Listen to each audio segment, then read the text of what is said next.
This is LBC from Global, leading Britain's conversation with James O'Brien. 4 minutes after 10, everyone's a critic. Helen's been in touch already to say, why does one have to be worse than the other? They're both as bleeping bad as bleeping... Hang on, let me get this right. They are both bleeping bleeps. Pardon my Cummings. She says, that we could add that to the national vocabulary, couldn't we? You get caught swearing. You say, oh, pardon my Cummings. We used to say, pardon my French. Pardon my Cummings. Good Lord. I'm a fan of creative swearing. I know that makes me childish, but I am. I'm both childish and a fan of creative swearing. And some of the phrases that he deployed in the WhatsApp messages he was exchanging while the country was facing a global pandemic of unprecedented proportion were quite breathtaking in their imagination. Unfortunately, we can't repeat any of them on the radio. It's 5 after 10. We're going to dive straight into the COVID inquiry. A few elements of it, but chiefly there's a sort of curious dichotomy emerging now. As I told you would happen, the coverage can't be honest. The people that brought you Brexit, Boris Johnson, to a lesser extent Liz Truss, and the people who told you in the media, I'm speaking chiefly, but also the Conservative Party, the people who told you that Boris Johnson was doing a bang-up job, the people who told you that Boris Johnson got all the big calls right, the people who told you that he was working really hard. Do you know that there was actually a front page of The Sun when Boris Johnson himself was diagnosed with COVID-19. This was sent to me today by a pal of mine called Andy, who I'm seeing tonight, actually, at my Bath show. And I thought I had to double-check he hadn't photoshopped it, because he's quite good technologically. But he hadn't. And the actual front page of the actual Sun newspaper at that time was, he stayed at work for you. Now pray at home for him. And we've learnt from his closest colleagues and confidants, he wasn't even at work. He was uncontactable for huge swathes of the most significant period of time because he was apparently worried about missing a deadline for some book he was writing, or just not engaged, or according to Lord Bethel, a bloke that he put into government himself, so we can describe him as a close colleague or confidant, he was too busy trying to deal with the fallout from the Brexit that he told everybody would be brilliant. What would you do, seriously, if you'd spent 10, 15 years blowing smoke up his backside, telling everybody he was the Messiah, telling everybody he was brilliant, tickling his tummy if he turned up for an interview at your newspaper or your studio? What would you just look the other way? Would you pretend it wasn't happening, or would you focus entirely upon how awful Dominic Cummings is? I think I'd do the latter. I think if I was completely compromised professionally on Boris Johnson, because it was obvious to anybody paying attention how awful he was, so anybody pretending otherwise was misleading their readers, I think I'd focus entirely on Dominic Cummings, which explains why some front pages today do precisely that. Cummings fed toxic misogynist culture in number 10, says a newspaper that would normally be fairly committed to the idea that the buck stops with the boss, not with the butler. Other newspapers follow similar suit, but you can fill in the gaps yourself. I think we'll do things a little differently today, with your permission. Henry Riley is with me because I was off air, really, before Cummings concluded his testimony, and it seems timely, I think, to look back over it. I reserve the right, as always, to completely change my mind about what question I'll ask you at the end of it, after we've heard Henry's roundup. But at the moment, I am drawn to who you personally have the biggest problem with. Dominic Cummings, who of course created an environment in which the pool from which the government would be picked had by definition to be idiots. You could only get into the cabinet if you were an idiot, because you could only get into the cabinet if you were either persuaded or prepared to pretend that Brexit was a good idea. Yeah, the David Gauks, the Dominic Greaves, the Anna Soubrys, the Nicholas Soames, the Rory Stewarts, whichever you want to pick, they'd all been sent packing, because unless you were prepared to sign up to the delusional cult of Brexit and later Boris Johnson, there was no job for you. People like Liz Truss had to undergo reverse ferrets and pronounce the polar opposite of what they'd professed just months previously. People like Jeremy Hunt had to sell what was left of their soul to retain positions of power. So that what you might call the talent puddle from which the government would be picked was so shallow that I doubt you could moisten a Rizzler paper with the amount of fluid it contained. That was on Cummings. And then he spends his life complaining about how awful everybody is. I mean, just bizarre. Anyway, Where do we start, Henry? Well, Dominic Cummings, I think, is probably a good place, as you referenced. His name sort of scarcely be mentioned around Westminster, but he chose Halloween to re-emerge. He didn't choose Halloween. Well, he didn't choose Halloween. Halloween chose him as the ghost-like figure to sort of re-emerge and put his head above the parapet once again. Now, as you referenced, James, a lot of strong things to say. Some things we can play, some things we can't. Firstly, this was some of the frank things he had to say on certain government departments. The Cabinet Office was a bomb site. And we had a huge problem of quality control of documents going into meetings and inconsistent data, inconsistent facts being read out. And many officials have come to me and said, this is causing chaos. There has to be some a formalised system to actually grip this, because the Cabinet Office was a dumpster fire. Now, describing the Cabinet Office as a dumpster fire, the office actually got off quite lightly, I think, when you hear about how Mr Cummings described many of his colleagues. Due in large part to your own WhatsApps, Mr Cummings, we're going to have to coarsen our language somewhat. I apologise. You called ministers useless pigs, morons, in emails and WhatsApps to your professional colleagues. Now, Dominic Cummings was in Downing Street for 16 months or so, of course, a crucial period of that time being in 2020 during the early period of the pandemic. Now, no particular secret that Dominic Cummings, when it comes to Boris Johnson, has some pretty frank things to say now he's no longer working with the now former Prime Minister. But he did admit he helped put Mr Johnson in power despite deeming him unfit for office. You said we were having meetings in Number 10. By the summer, either we'll all have gone from here, or we will be in the process of trying to get rid of him and get someone else in as Prime Minister. Did you say that? Yep. So you helped to put into power and to sustain someone who was, in your view, and I emphasise it's your view, the inquiries reached no view, somebody who was unfit to respond to the extraordinary difficult demands of a pandemic. Correct. Are you sorry? No, because I think that you have to, politics is about choices. And the choice that we had in summer 2019 was, do we allow the whole situation, this once-century constitutional crisis, to continue, melt down, and possibly see Jeremy Corbyn as PM and a second referendum on Brexit, which we thought would be catastrophic for the country and for democracy, for faith in democracy, or to roll the dice on Boris and to try and control them? I'll just pause there, because the idea of a second referendum being disastrous for democracy is pretty close to an admission that they'd have lost it. It does seem interesting, doesn't it, that he viewed that as the only avenue by which to actually sustain Brexit going through. Probably true. I think it probably was the best way, not necessarily the only way. And of course, people on the other side of the political divide who ensured that the battle would be between the unelectable and the unconscionable will probably never take responsibility for their actions either. But on we go.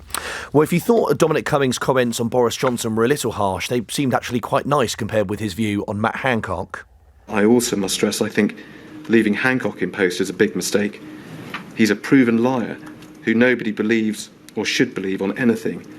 And we face going into autumn crisis with the still in charge of the NHS, still therefore we'll be back around that cabinet table with him and Stevens again in September. Hideous prospect.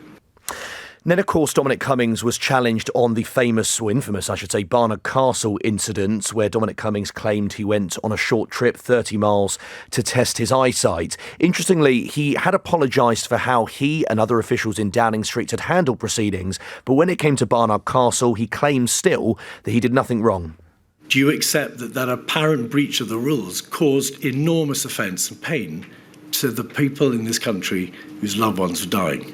No, I think we're talking about two different things. I think the handling of it was a disaster and caused huge trouble and huge pain to a lot of people. And I very much regret and have already apologised for how badly Number 10 handled the whole thing.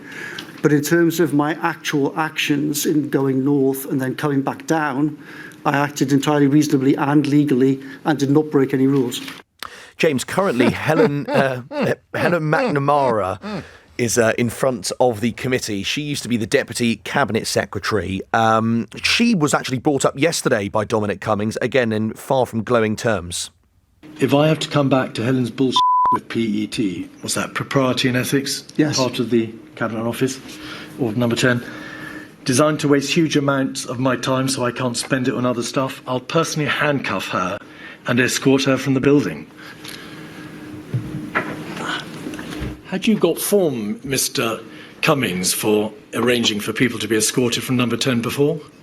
You shouldn't believe everything you read in the newspapers. That story is not accurate.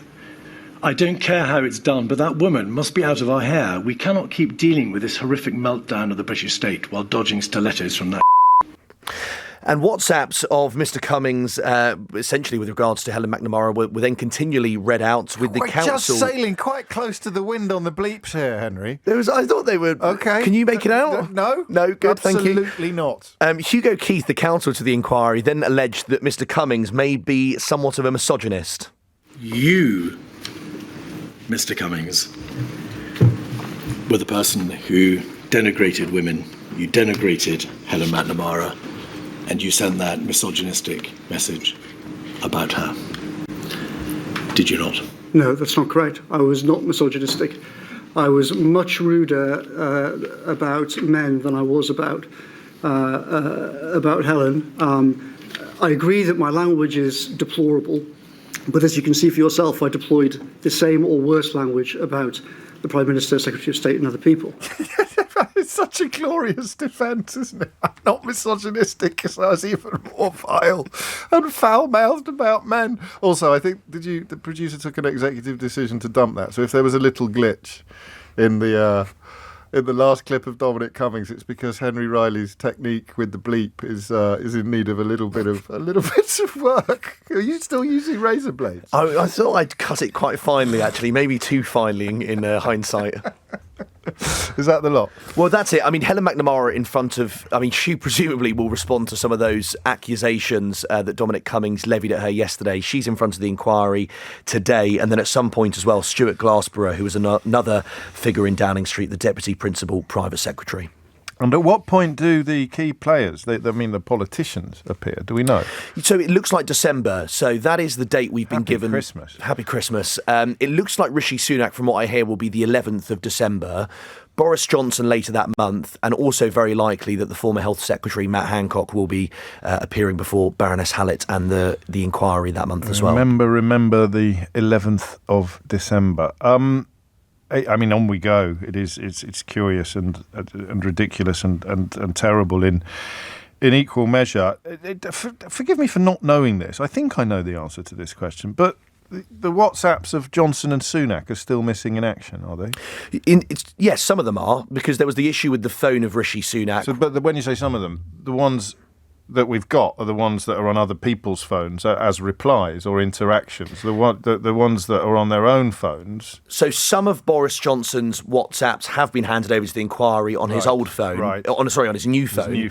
But on that old phone, there is still an issue with some of those WhatsApps. But as you say, a lot of the sort of juicy ones we're hearing in the early stages, we are only hearing because they have been messages from Simon Case. I wonder why more is not being made of that. Do you think it will be perhaps when they appear? I mean, certainly when Hugo Keith has the bit between his teeth, you could imagine him being particularly interested in the reason why these two people, out of everybody involved in this entire saga, are the only ones who haven't produced their phones. Far be it from me to say, but I wouldn't like to be in their position being questioned by Hugo Keith in December. We shall see. Thank you, Henry. Great job, as ever. Just a little bit of work on the bleeps, if you would. I don't know what question I'm going to ask you after this, but I think I might ask you about Dominic Cummings rather than Boris Johnson, actually. I think just saying who's worse is a bit lazy. I can do better than that. You deserve better than that. But do you feel sorry for him?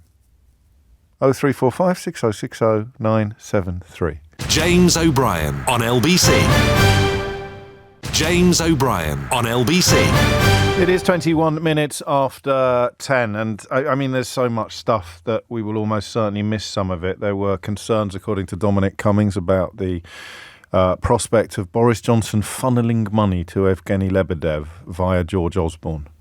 I mean, concerns are not,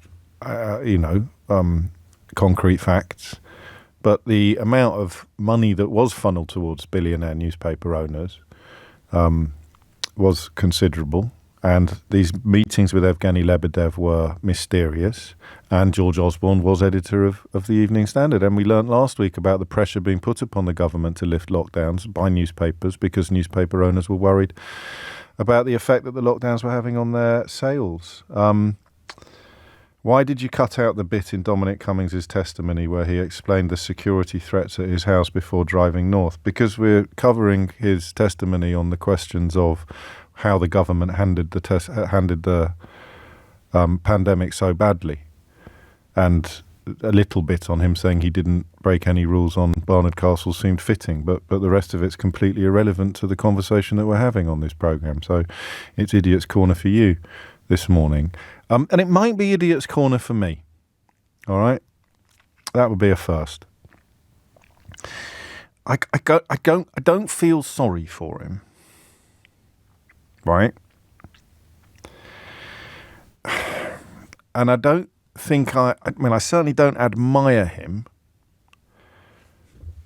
But in the specific context, and you have to do something I find very hard to do, you have to leave Brexit at the door, right? You have to leave the fact that he ran Vote Leave and essentially masterminded Boris Johnson's passage into Downing Street, and then crucially was the architect of most of the massive lies that delivered that big majority in 2019. So I know these are big buts. I like big buts, I cannot lie. I know these are big buts, right? But I need you to come with me on this. So you have to park Brexit and the 2019 election, because he is a strategist and his job is to achieve goals, and therefore, according to the criteria by which you judge the success of a strategist, he was in 2016 and 2019 an enormous success. He got Brexit over the line despite it being an exercise in complete delusion and dodginess, and he got Boris Johnson into Downing Street despite, and this isn't my opinion, it's his, despite him being supremely unfit for the highest office in the land. So much as it pains me, and probably you, we can't pretend that he wasn't very good at the job that he was given to do. Get Brexit over the line, brackets, by lying to the British people on a scale that has never been seen before, close brackets, and get Boris Johnson into Downing Street with a big majority, brackets, by lying to the British people on a scale that hasn't been seen since that referendum campaign you ran back in 2016, close brackets. But on both occasions, mission accomplished. Okay? Mission accomplished. So he is in Downing Street, and he is at the centre of power. He is arguably the most powerful person in the country simply by dint of turning up for work, because Boris Johnson, who on paper would be more powerful, we learn, in fact we already knew, often didn't. Couldn't be bothered to chair Cobra meetings, couldn't be contacted in the early days of the breakout, according to Lord Bethel, not me. According to Lord Bethel, he was too busy dealing with the fallout of Brexit and focusing on other issues. He just didn't like it at all. Complicated, heavy, difficult, no perfect solution, no opportunity for PR, just the polar opposite of what Boris Johnson would consider, what we would consider to be his comfort zone. So Cummings is there, right in the thick of it. And the frustration he felt at the incompetence of the people around him seems to me to be really remarkable. Now, this is the bit where I wonder whether you can leave Brexit at the door, because, as I've pointed out already, the talent puddle from which the government had to be selected had been denuded of all talent, competence and integrity by the necessity of chucking everybody who was prepared to tell the truth about Brexit out of the party. Or, in the case of Liz Truss and Jeremy Hunt, just get them to sit on their hands, press rewind and pretend they'd never told the truth in the first place. So I don't know how significant that... Oh, and Hancock as well.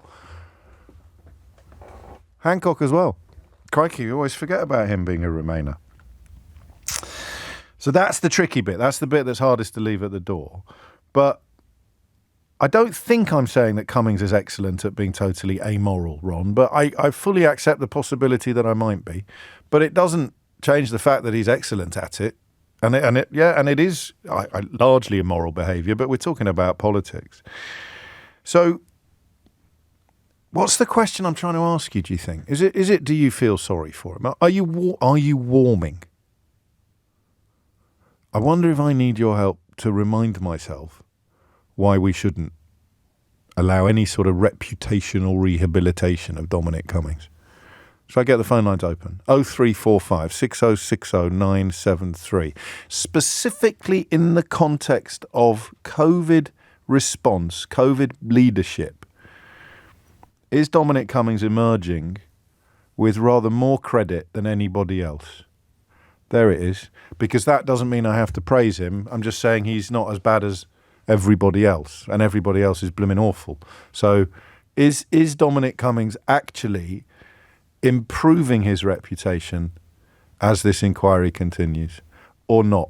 Possibly you might want to give my head a wobble this morning, although you don't have the right to put me in idiot's corner, I'm afraid. The management's decision is final on that, and I am the management. 0345 6060 973. It seems to me, and I know that it's easy to conclude this from his testimony, it seems to me that Dominic Cummings was the only person in the building telling the truth. Discuss. Sarah is in Liverpool. Sarah, what's it going to be? Good morning, James. Hello, Sarah.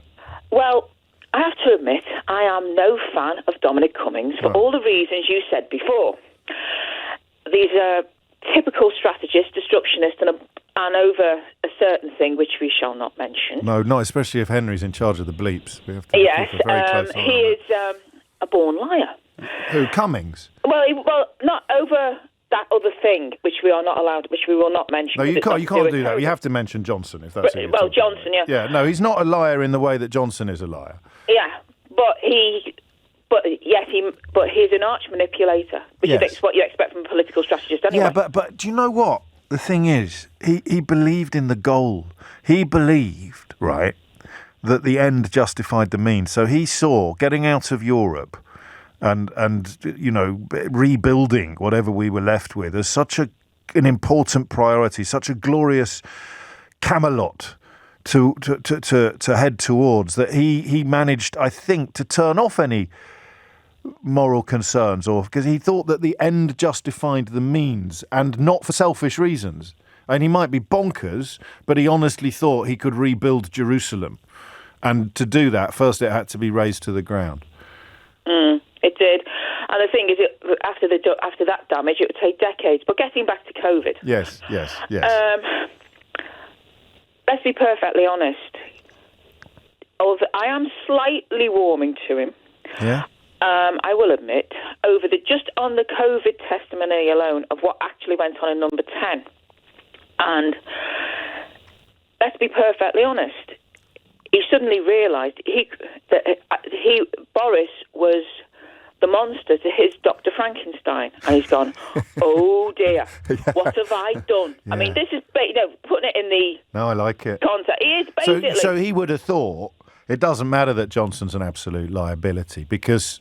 we can deal with, if it was normal politics, we can deal with it. We can just send him out to do a lap of honour and have a slice of cake and make some silly speech and pat children on the head and be nice to little old ladies and keep the Daily Mail sweet and the Telegraph. But they won't. The actual business of government, I'll take care of. And then a pandemic came along and all bets were off. That was it. And the thing is, it revealed everything that Boris is. It's almost like a Greek tragedy. More than that. Yeah. I'd say it's on some serious steroids. We've been left with it. So, because he's watching his own hamartia or his own hubris in human form. Boris Johnson, who he put in power, and he's watching Boris Johnson's epic unfitness. That's it. Power.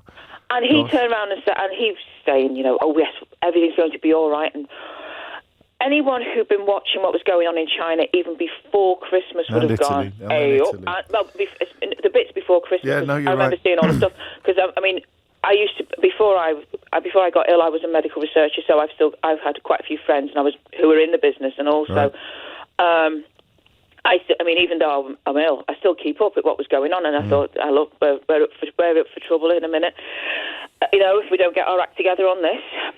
Yes. And the fact that Boris and company went out of the way and destroyed the regional public health system that we had in this country, had been set up since Spanish flu, roughly. They destroyed it. So all of that went out the window. All of that knowledge, all of that, bye-bye. Then Boris decided, when all this started to come up, bubble up around about Christmas, New Year time, 2019.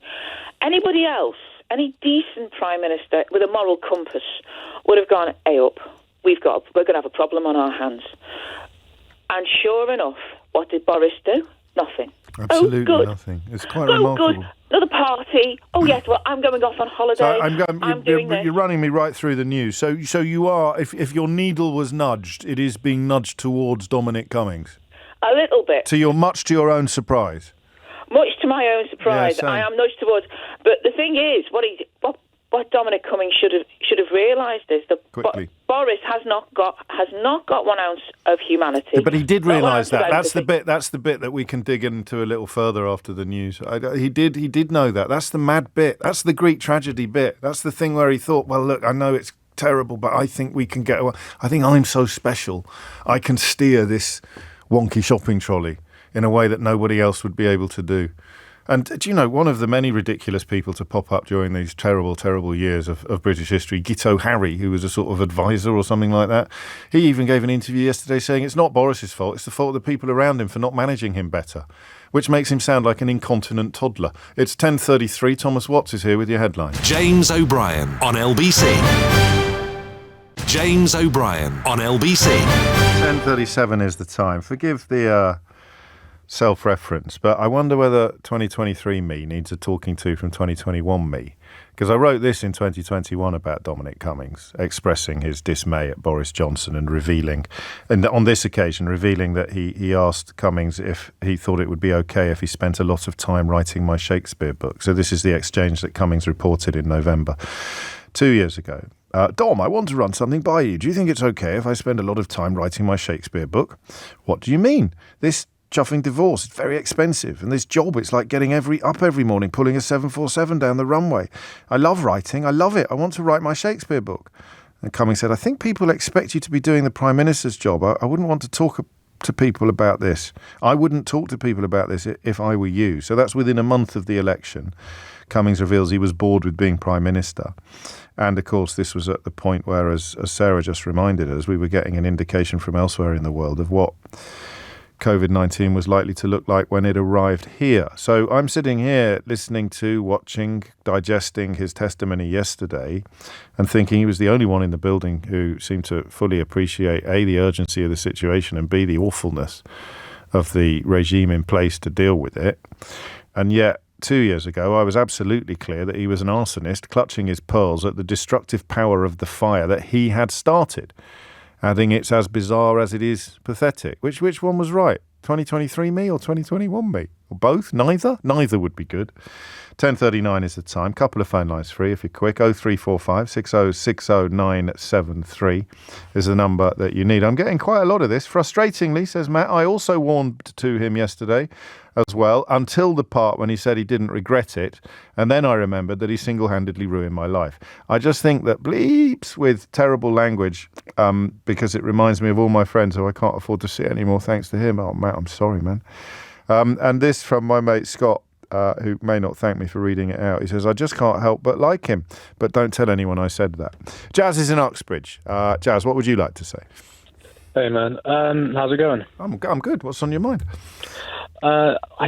You know what, I was talking about this earlier, and while I believe the buck stops with Johnson, you know, he was in the Prime Minister's seat, I don't think he's so incompetent as to not understand the position he is in. Who, Johnson? Yeah, Johnson. I'm not going to have a row with you, but I disagree. I don't think his brain works like yours. Listen, that's January 2020, and we're in the position of having to take Chummo's word for it, Cummings' word for it, but I find it perfectly plausible that in January he was asking his key advisor if he could just take his foot off the gas a bit and concentrate on writing his book about Shakespeare, because he doesn't have the kind of brain that understands words like responsibility, accountability, duty. He just doesn't. I mean, his teachers at Eton were saying that about him when he was 15, and his closest colleagues are saying that about him in 2023. So anyway, it's not the point of your call. I don't agree with it. No, that's okay. Thanks. But even with Dominic Cummings, to have got him into power, like, I feel no sympathy for that man. No, I didn't say sympathy. I'm not even warming to him. No, I mean, compared to the least bad person the least bad bozo in the building. Is he? Like, I how don't know. much weight do we give to a man who elected someone he thought was fundamentally unfit for the highest office in the land? But and this then is shot where when he can't do the job. Yeah, no, I grant you that, but two things, right? Number one, he had no idea that the job would be this difficult because the pandemic was, came out of the blue. And number two, and number two, to go back to your first point, the end justified the means. He had to get Boris Johnson into Downing Street in order to undertake his lifetime project of rebuilding British government from the ground up. I mean, this is what his endless blogs are all about. He thinks he's sort of a cross between The Art of War and Machiavelli's Prince. And he genuinely, I think he's as mad as a box of frogs.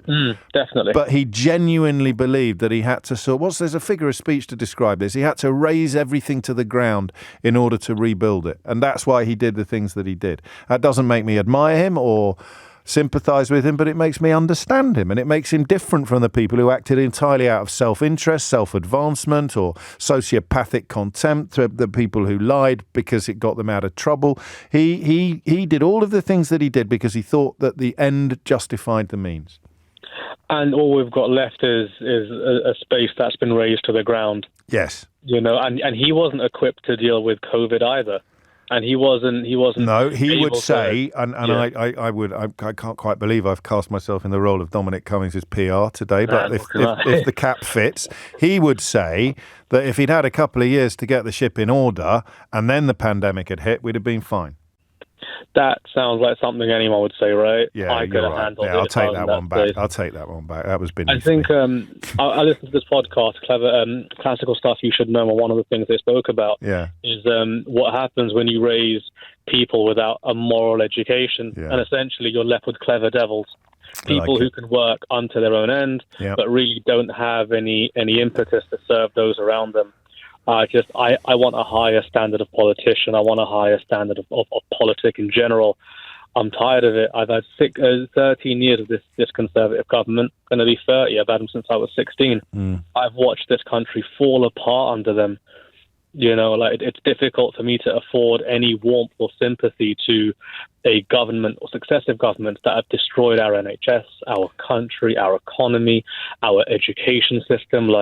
I don't have to afford these people anything while there are food banks having to ration what they give to other people. I did try to ring fence and I know it was a bit cheeky of me, but I did try to ring fence what the inquiry is about from all the other stuff. And I know that's I get that. What do you do for a living, Jazz? I'm a doctor. I knew that. I just thought it would make a powerful moment of radio. I appreciate that. I appreciate you. It's coming up to 11:15. You're listening to James O'Brien on LBC. James Cummings is every bit the narcissistic, mendacious, venal operator I always thought he was. Odious, foul-mouthed, self-proclaimed disruptor, kept totally quiet throughout COVID. That could be the crucial piece of evidence for the prosecution from Peter in Solihull. He's all about saving his egotistical self. He's so brilliant he couldn't even concoct a plausible Barnard Castle story. And this from Chris in Chester. Cummings is the T-Rex showing up at the end of Jurassic Park. You're grateful for him dealing with the immediate threat at hand, Boris Raptors, but not long ago he was carving his own destructive path, and we shouldn't forget that just because we're a bit pleased to see him now. I think Chris is on course for Analogy of the Day. It's a new award that I haven't instituted before. Have I done an Analogy of the Day award? I don't think I have. I usually probably pat myself on the back for that, but I like that one. I wouldn't have thought of Jurassic Park in the context of the COVID-19 inquiry, but we take what we find. A lot of love for Jazz coming in. You're right, that was a great call. And I resisted the urge to... No, I'm going to continue to resist the urge. I'll let you fill in the gaps yourself. It's 10:45. James O'Brien on LBC. James O'Brien on LBC. 10:49 is the time. Frank says, James, you've lost it. Cummings is beyond defending the arrogance of the man. Well, I suppose I'm not really in a position to criticise other people for arrogance, Frank, but I'm not defending him. I'm categorically not defending him. I think he is as mad as a box of frogs. I think he's deeply dangerous. I think he's vituperative, bilious, and vile in many ways, but...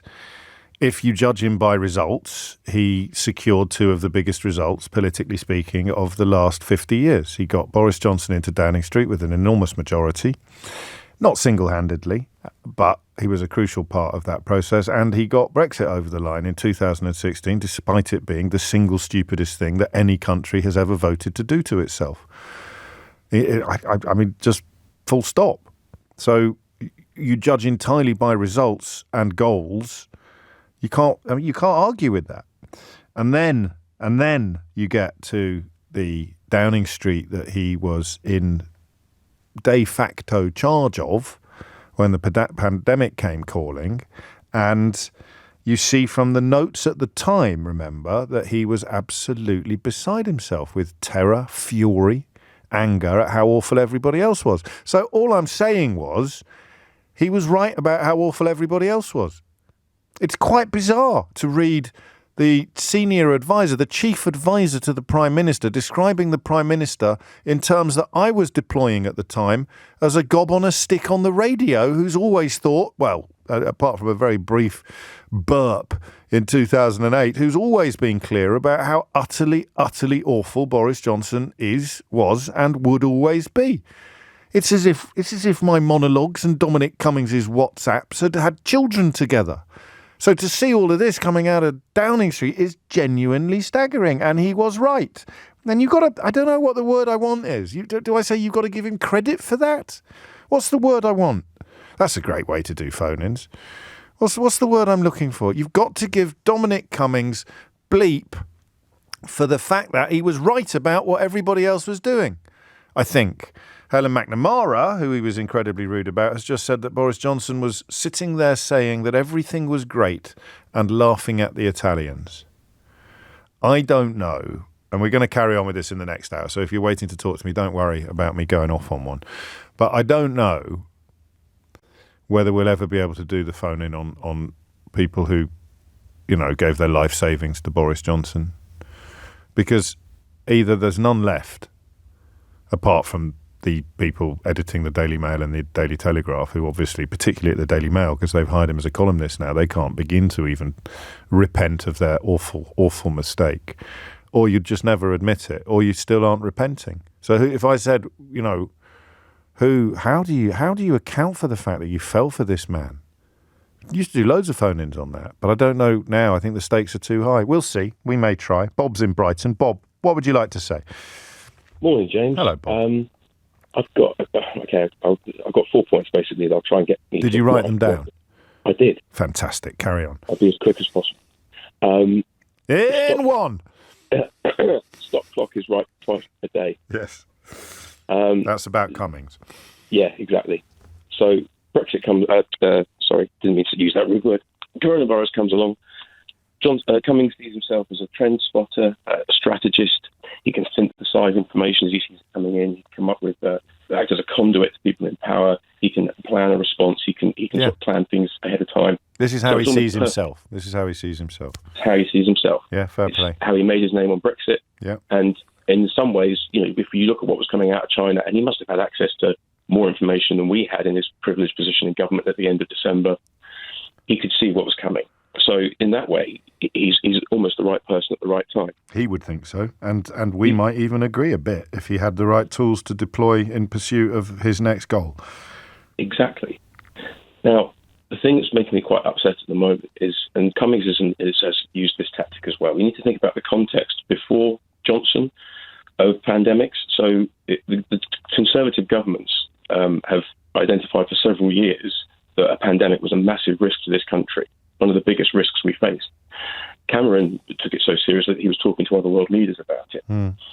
In Theresa May's time, they decided to wargame this with that Operation Cygnus to test our readiness. And Cygnus came out and said we were woefully underprepared. Now, these are all Conservative governments.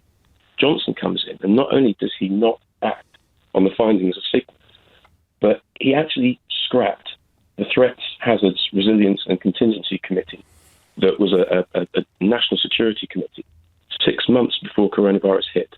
And so Cummings did nothing to stop this. No. In fact, one of the points I wanted to come to is Cummings a crucial kingpin in this government or not? Because he seems to be opting in and out. You know how success is many very parents. Yeah, and failure is an orphan. Yeah, sorry, I interrupted you. It's one of my favourite figures of speech. Say it again. Success has many parents, failure is an orphan. Exactly. he's choosing. Now, Johnson scrapped this committee so that the government could focus on Brexit. Yes. And this was a government geared up with one goal in mind, to get Brexit done. As part of that approach, they were throwing out evidence. They were extremely reactive to any criticism or scrutiny. You had a real challenging environment nationally that was set up. The government didn't want to be challenged on anything. And so I think a government geared to almost bulldoze through such a single vision. Yeah. Well, they purged anyone who from their own benches who was prepared to tell the truth. Exactly, and the right-wing media geared up against any opposition. All logical opposition was crushed, and I think that's the gearing that the right-wing media was on going into the pandemic. I think the final point I make, then, James, is sort of where I'm ending up, is it's all about that last point. It's the fact that Cummings may have been in there, shocked at what he was seeing around him. Now, he was happy for this government to steamroll the evidence to carry on regardless when it was on his terms, when it was getting what he saw as his objective. Key architect of the purge. I mean, he understood how important it was to silence people telling the truth. Exactly. So he can't wash his hands of how awful everything was when the pandemic came calling, because he contributed hugely to the creation of the ecosystem which Downing Street had become. Yeah, and took away the tools that had been being built up by conservative governments for years to deal with exactly this. And that's that bit that's completely missing from his testimony. So, and that's where the fig leaf of, we had to stop Jeremy Corbyn and we had to stop a second referendum just begins to feel very flimsy, doesn't it? Yes. Yeah. These people dismantled our pandemic preparedness and are now claiming that they could never see it coming. And it's beautiful. It makes me so angry. I know. I can tell it does, and it makes me very angry as well. And indeed, as Tim in Norfolk has just texted Bob, this guy has nailed it, and I'm pretty sure he's talking about you, not me. But it doesn't change the fact that he is telling at least the truth about the people he was surrounded with. I think that Bob reminds us that the identity and caliber of the people surrounding him was a consequence of his own actions, of his previous successes. It's a really bizarre equation, that. It's because he was so successful with regards to Brexit and Boris Johnson's majority, he was surrounded by incompetence and decrepitude when the biggest imaginable challenge for his so-called skill set presented itself. That's almost poignant. And historians of the future can indulge the idea that it's poignant or reminiscent of Greek tragedy. If you'd lost someone you loved during the pandemic, it's far, far, far too early to be indulging in that kind of luxury analysis. But Bob didn't. Indeed, Steve says, give that man a cigar. It's a no-smoking studio, Steve, sorry. Max is in Marylebone. Max, what would you like to say? Hi, James. Thanks for having me on. First time. Actually, that last caller, he was excellent and took a little bit of wind out of what I wanted to say. But I don't think the preparedness was totally dismantled by Cummings and Johnson. I think it was dismantled by the savagery of the austerity that had gone on before this. That was the major contributor.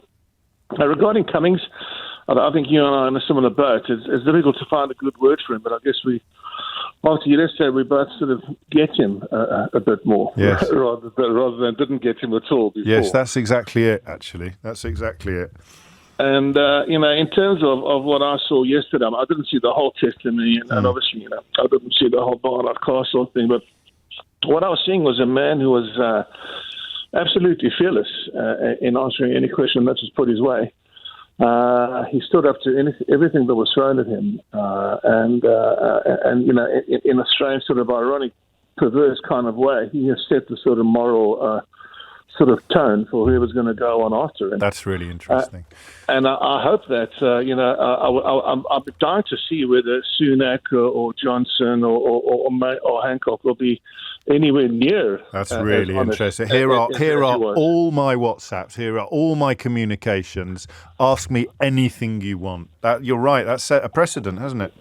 Yeah, and so he's nailed him And I hope that this ends up sending Hancock to jail. I mean, there's no way they won't be as a consequence of this inquiry. It doesn't have the sanction, but certainly the idea of this sort of dereliction of duty in public office, a lot of people feel is something that feels like a close to a criminal offence. Max, thank you. You're taking me right up to the news. I think we'll recap on some of those clips after the news, and then return to this sort of curious question of Dominic Cummings and why many, but by no means all of us, feel an unexpected and rather uncomfortable sense of approval, warmth. What is the word? What is the blooming word? A lot of you have suggested kudos. I don't know what the word is for this man who is clearly A, as mad as a box of frogs, and B, profoundly, personally responsible for the state of the country, both then and, of course, now. It's 11 o'clock. James O'Brien on LBC. James O'Brien on LBC. 4 minutes after 11. Let's play clip roulette, shall we, Keith? Just press a button. The Cabinet Office was a bomb site. And we had a huge problem of quality control of documents going into meetings and inconsistent data, inconsistent facts being read out. And many officials have come to me and said, this is causing chaos. There has to be some a formalised system to actually grip this, because the Cabinet Office was a dumpster fire. 4 minutes after 11 is the time. We can't play clip roulette, can we? Because we've got the ones with Henry's inadequate bleeps. Can we confidently play one that hasn't got the inadequate bleep on it? Are you comfortable with that?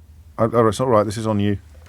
Due in large part to your own WhatsApps, Mr. Cummings, we're going to have to coarsen our language somewhat. I apologise. You called ministers useless pigs, morons,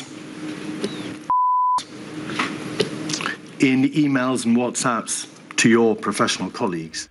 I mean, I think because we're human beings and we cannot live on an unleavened diet of dismay and disappointment and disgust, I can see some fun in this. I talk about my fondness for creative swearing. I talk about it quite sincerely, but please, and no one has accused me of this, but it's let's get in front of it.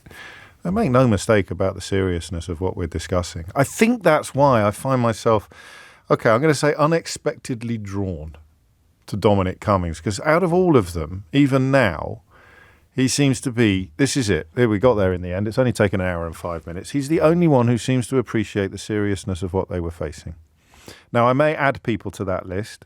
I mean, in government, I don't mean Whitty and Vallance, although he seems to have had his issues with them. He's the only one who seemed to appreciate the twin seriousness. The seriousness of what they were facing, and crucially, the seriousness of how awful the government was. Matt Hancock, again, as someone whose shtick I briefly fell for, but you know why we briefly fell for Matt Hancock's shtick, because you didn't want to believe the alternative. How many times, for example, did we sit here with each other during that mad period and say, there must be a plan? Just because we can't see it doesn't mean there isn't. There must be a plan.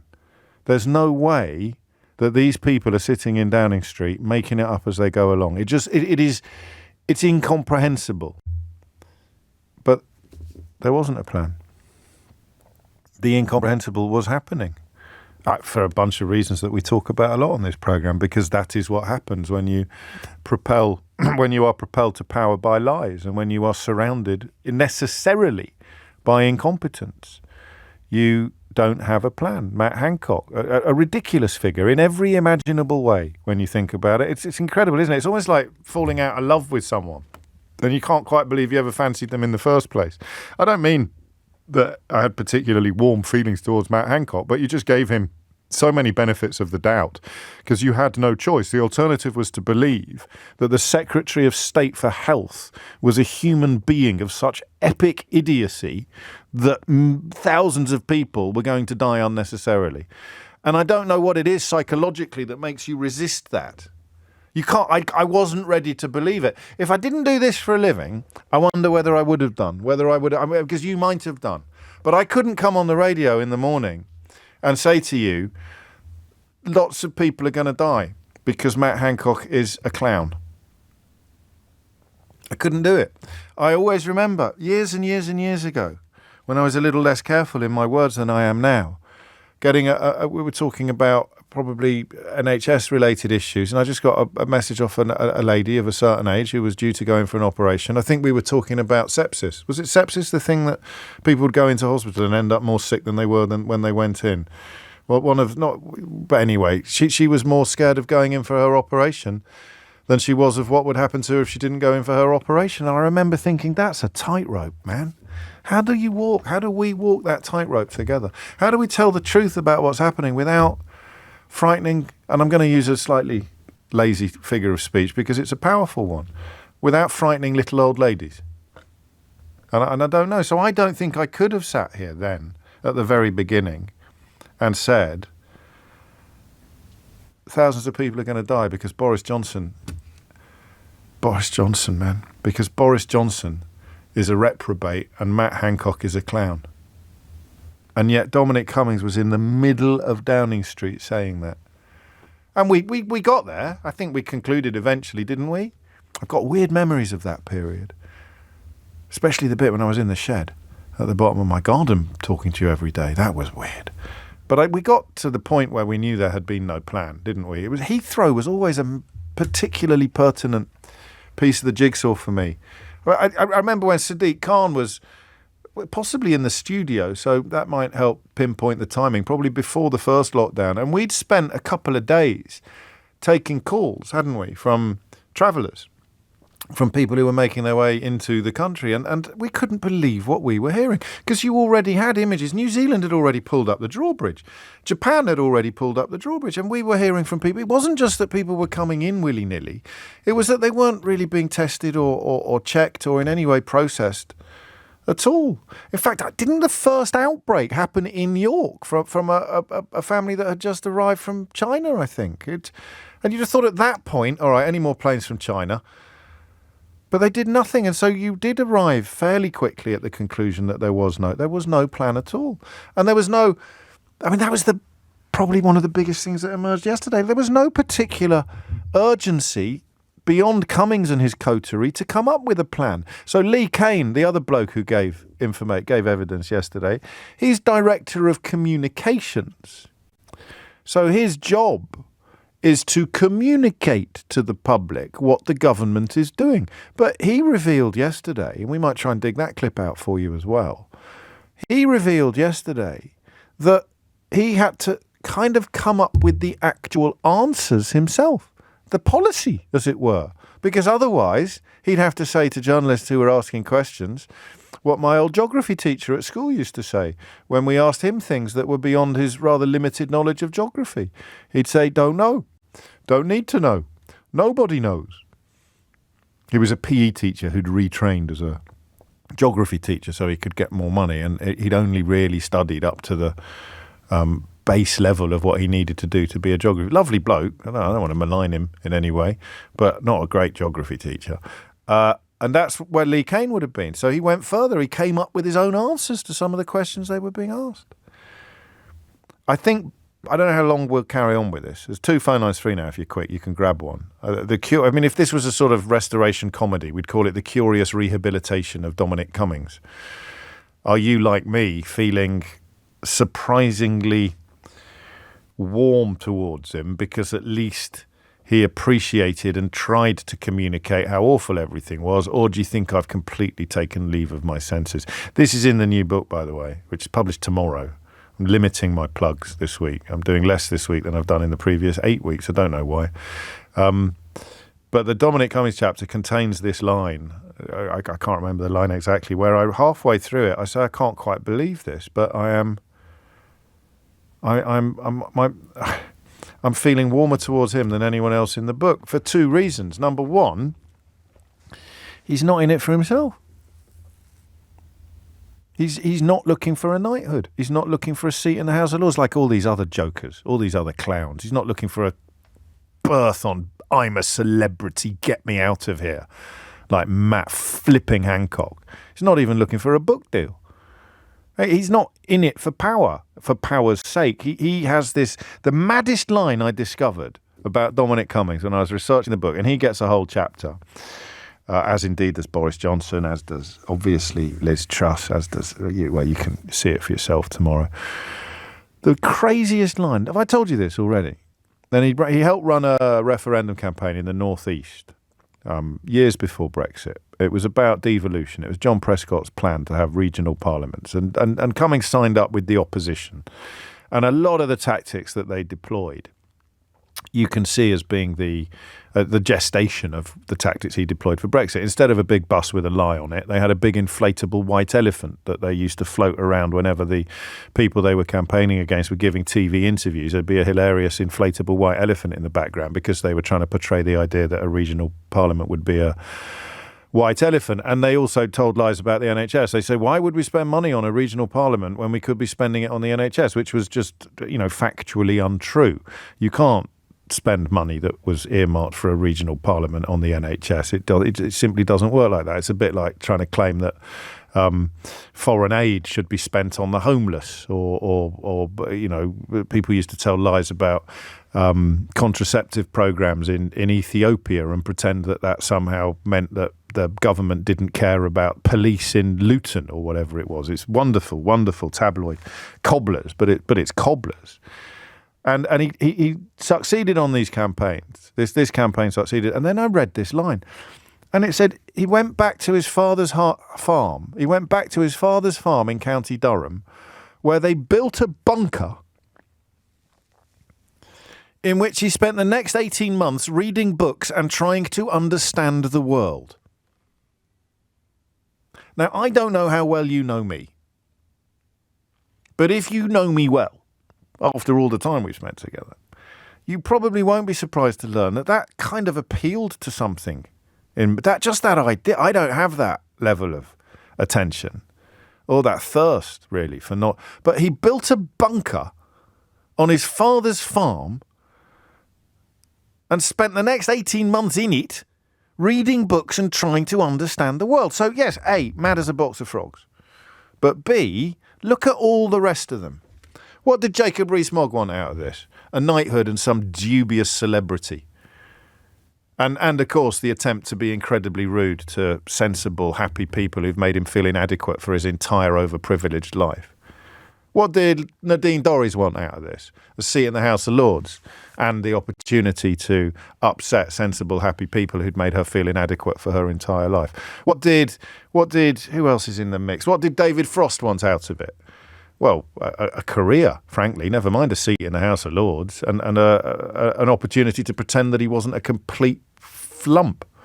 Mission accomplished. Even got a column in the Daily Telegraph. What did all of these people want out of it? What did Matt Hancock want out of it? Oh, a media career, please. Pathetic. What did Dominic Cummings want out of it? All right. He wanted to rule the world. Or he wanted to rebuild the country in a way that he thought would be much more efficient. He is completely bonkers. He is dangerous. I wouldn't let him near the, kitchen. But he was not corrupted in the way that the rest of them were by ambition and desire. And tell me I'm wrong. 0345 60 60973. What's going on? What's going on? Why are we having these weird feelings? There you go. We've finally got the phone-in topic. Why are we having these weird feelings about Dominic Cummings? James O'Brien on LBC. James O'Brien on LBC. It's 19 minutes after 11, and it's a funny one. It's sort of one of the worst people ever to pollute public life. Is also the only one currently emerging from the COVID-19 inquiry, the only member of government emerging from the COVID-19 inquiry with anything close to credit, because he's telling the truth about everybody else, but he's responsible for everybody else being so awful, or at least you needing to be... anyway, we're talking about Dominic Cummings. It's enough from me. What would you like to say? John's in Maidenhead. John, what would you like to say?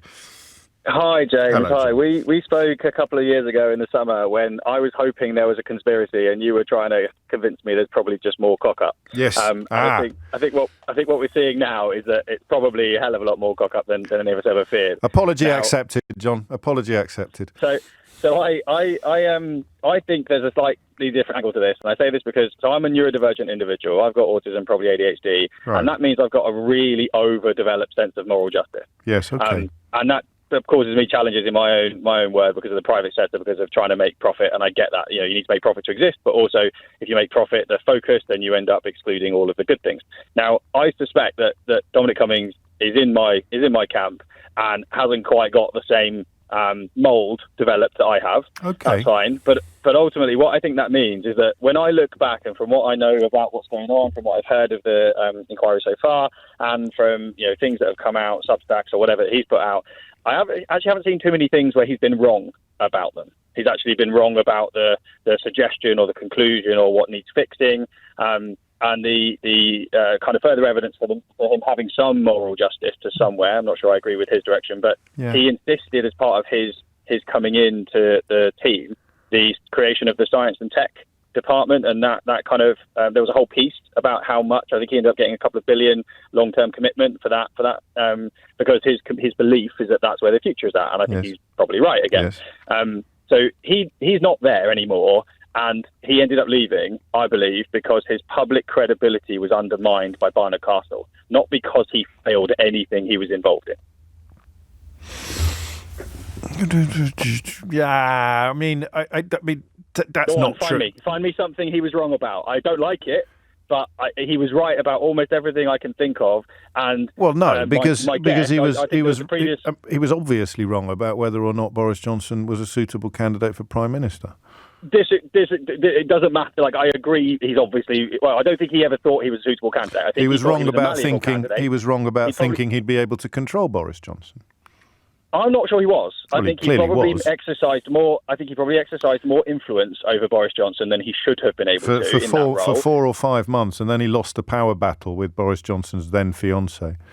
Which is a whole separate thing that maybe he underestimated. So maybe there's. Well, he got that wrong as well. Then the list is getting longer, John. Yeah, I'm not sure I agree with you on those. But ultimately, I'm talking about the big stuff. I'm talking about the structures that he was working with, the people, the so on and so forth. I don't think enough time elapsed for either of us to conclude that he'd succeeded or failed on those. He might have secured the funding, but the department hadn't really done anything. And then remember, he wanted to bring in the weirdos and misfits, and within about 2 hours of one of them being appointed, he turned out to be a massive eugenicist. So he got that horribly wrong as well. Well, I did. Okay, hold on a second. The person's role was going to be something very different. Whether they've said you don't hire eugenicists in government. It's one of my rules. It's one of my rules, John. Agree. Okay, that's a rule. I don't have them on the team here at LBC either. We've got one rule: no eugenicists. Sure? No I'm pretty sure. Anyway, it'd be very ironic if they were. Please, James, give me a sec. Sorry, what I'm trying to get is that I genuinely believe, I'm quite familiar with Parliament, its estate, and the way it works, and committees, and how they do things, the power structures, and the choices and actions of MPs, their staff. So I know how they work, and sometimes it's justified because they need to get stuff done because they've been elected. Other times it's an abuse of power and it's a push and it's too much. I also understand how wider civil service works. And ultimately, I genuinely believe there is a role that's not properly done at the moment that needs to be a thing that would undermine all of what you've said so far today and hopefully add to the previous caller who I thought was really, really good. Because there is a need for an overdeveloped moral sense of justice in a role to hold the developed plans of others to account. And I don't think that is there because all of what you said today and all of the... Right, you don't think he had an overdeveloped sense of justice? I think his version of it was shaped towards achieving whatever his end goal is. Well, that's it. This is where we converge because I think he believes any means justifies the end that he saw in sight. And that's a form of moral delinquency there, John.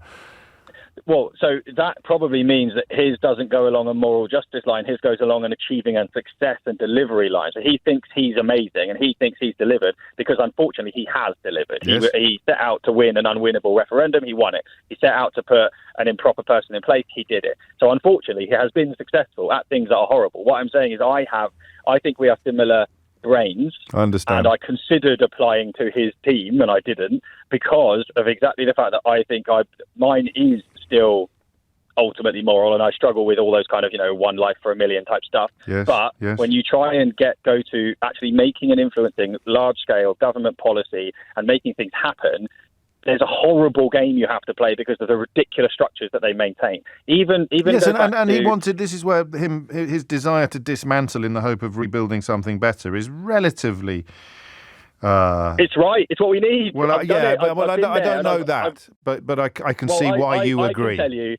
I can tell you that the structures that I had to break things at Parliament to fix them in order to make things work, and I delivered things that I was told were not deliverable because I did exactly that. I did that, trying to play the game, trying to be nice to people, but also taking quite senior figures in the House, the people that have names and titles, taking them and saying, I will give you lots of engagement in this, but I am not going to listen to you about the overall direction because that is my direction and this is my speciality and we will make it work. And it did, and they thanked me for it later, but they didn't like it. Now, the rest of the building, the rest of the structures are like that. There's so much ingrained.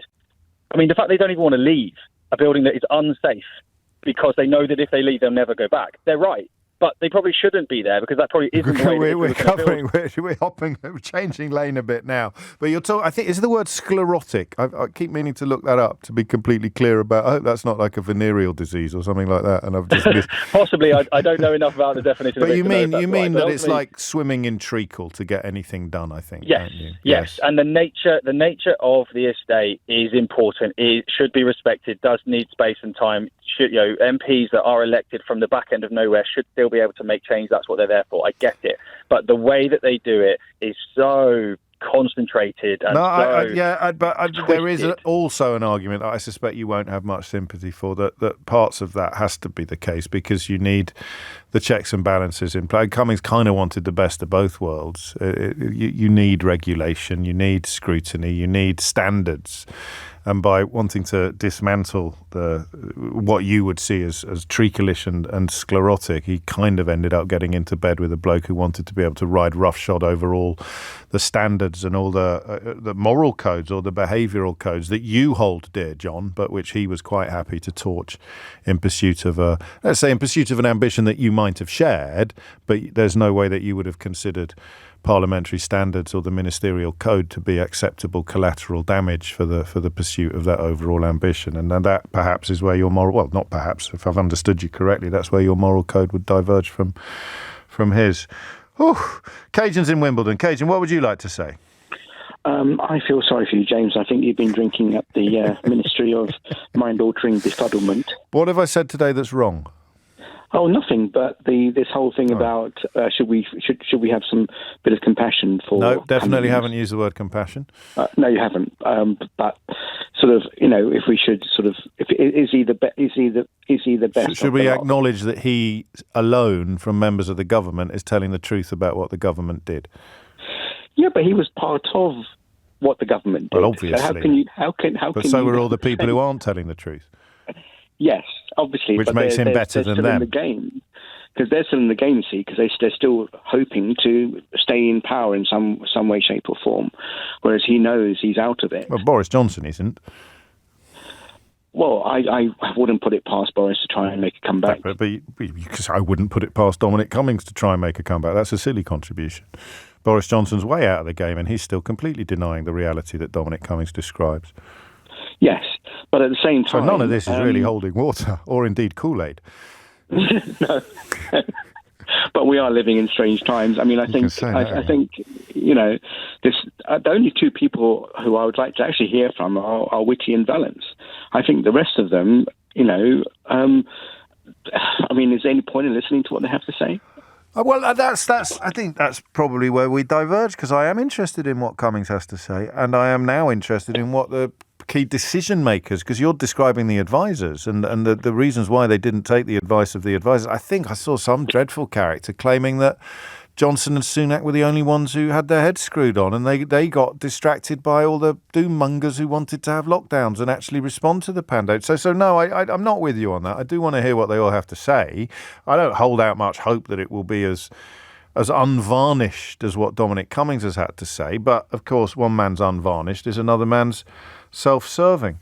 I'll let Jason respond to your point, Cajun, because he puts it nicely. He goes, telling the truth and deserving some redemption for that. He's more truthful than Johnson is the credit he deserves. I mean, to be fair, I had a goldfish when I was growing up that was more truthful than Boris Johnson. So I like Jason's sort of tongue-in-cheek encomium. I don't know that it's much praise indeed to say. Well, I'll tell you what. You say what you like about Dominic Cummings, eh? He's more honest than Boris Johnson. Thomas Watts is here now with your headlines. James O'Brien on LBC. James O'Brien on LBC.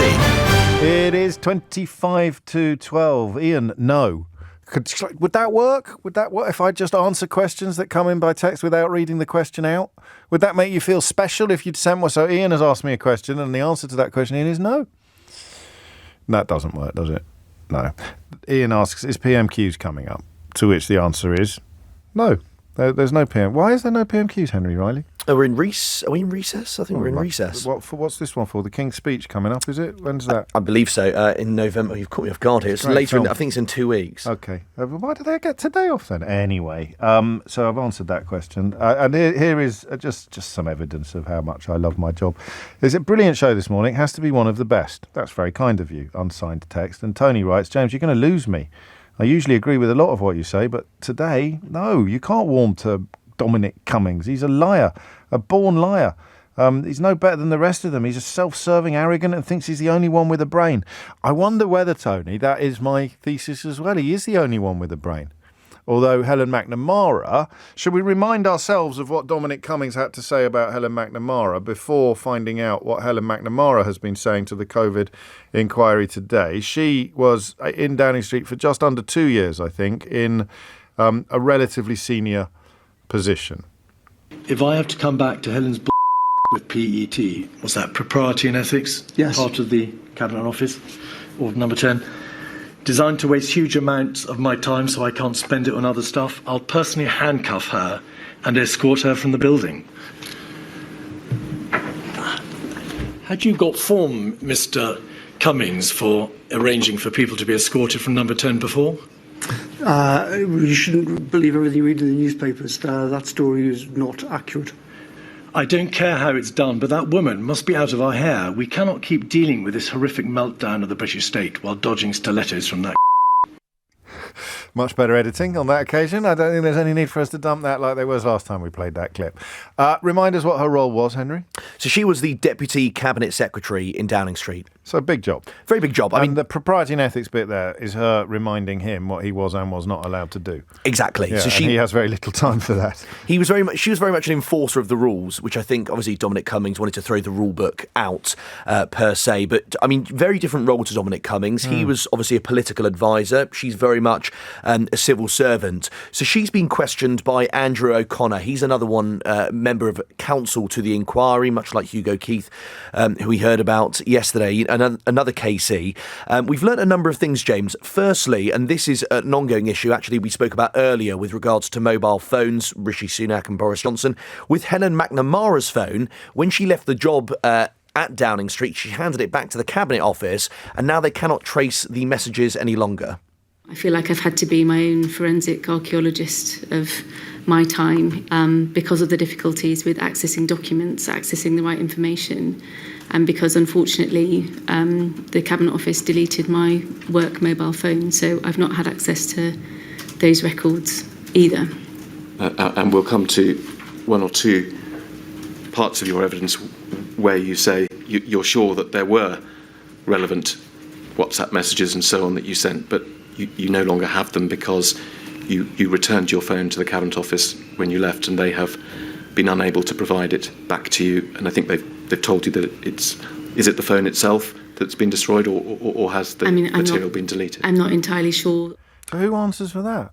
Well, that's the Cabinet Office's issue. So Simon Case, or potentially.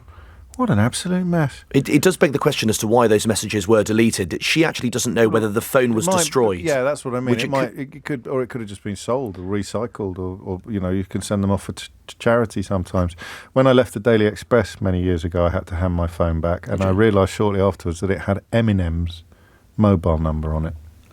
As in the rapper? As in Eminem. Oh, well. As in Eminem. Well. Yeah. Carry on. I haven't got anything like that on my phone. She also seemed to suggest, James, she mentioned Brexit on 3 occasions, that actually the focus on Brexit did not necessarily take away, but certainly diverted the Prime Minister's attention on the early stages of the pandemic. I do know that the kind of monomaniacal focus of him and his political team for reasons which I'm sure that they would happily give, on just focusing on EU exit from July 2019 and then getting to the election, meant that they, at least in the way it was communicated to us, everything else could wait till after this question was settled, and then there was going to come a very large amount of change, and we were just not sure what that change was ever going to be. And just going back to the beginning of this paragraph, these are all matters that you say contributed to this sense of being on the back foot at the beginning of that year, and that was one of them, was it? Yeah. She also says that Boris Johnson categorically rejected that. He said that we were well prepared for a pandemic, and he was also not convinced, according to her, of the severity. The tone of the cabinet briefs on the coronavirus, and in particular the injections of caution I made about the uncertainty of the picture, did not register with Mr Johnson. He rarely referred to the brief. In those early cabinet meetings in particular, Mr Johnson was very confident that the UK would sail through, and we should all be careful of overcorrecting in advance of something that was unlikely to have a huge impact, and for which, in any case, we were well prepared. And it was a pretty confident climate in general, so it wasn't unusual for the message that we were going to be great at it to be the kind of general overriding message of anything that was brought before the cabinet. Helen MacNamara also describes a macho attitude in number 10, where she reports that Boris Johnson claimed the UK would be world-beating at tackling COVID. The atmosphere and discussion in the morning meetings, I intended, was confident and macho.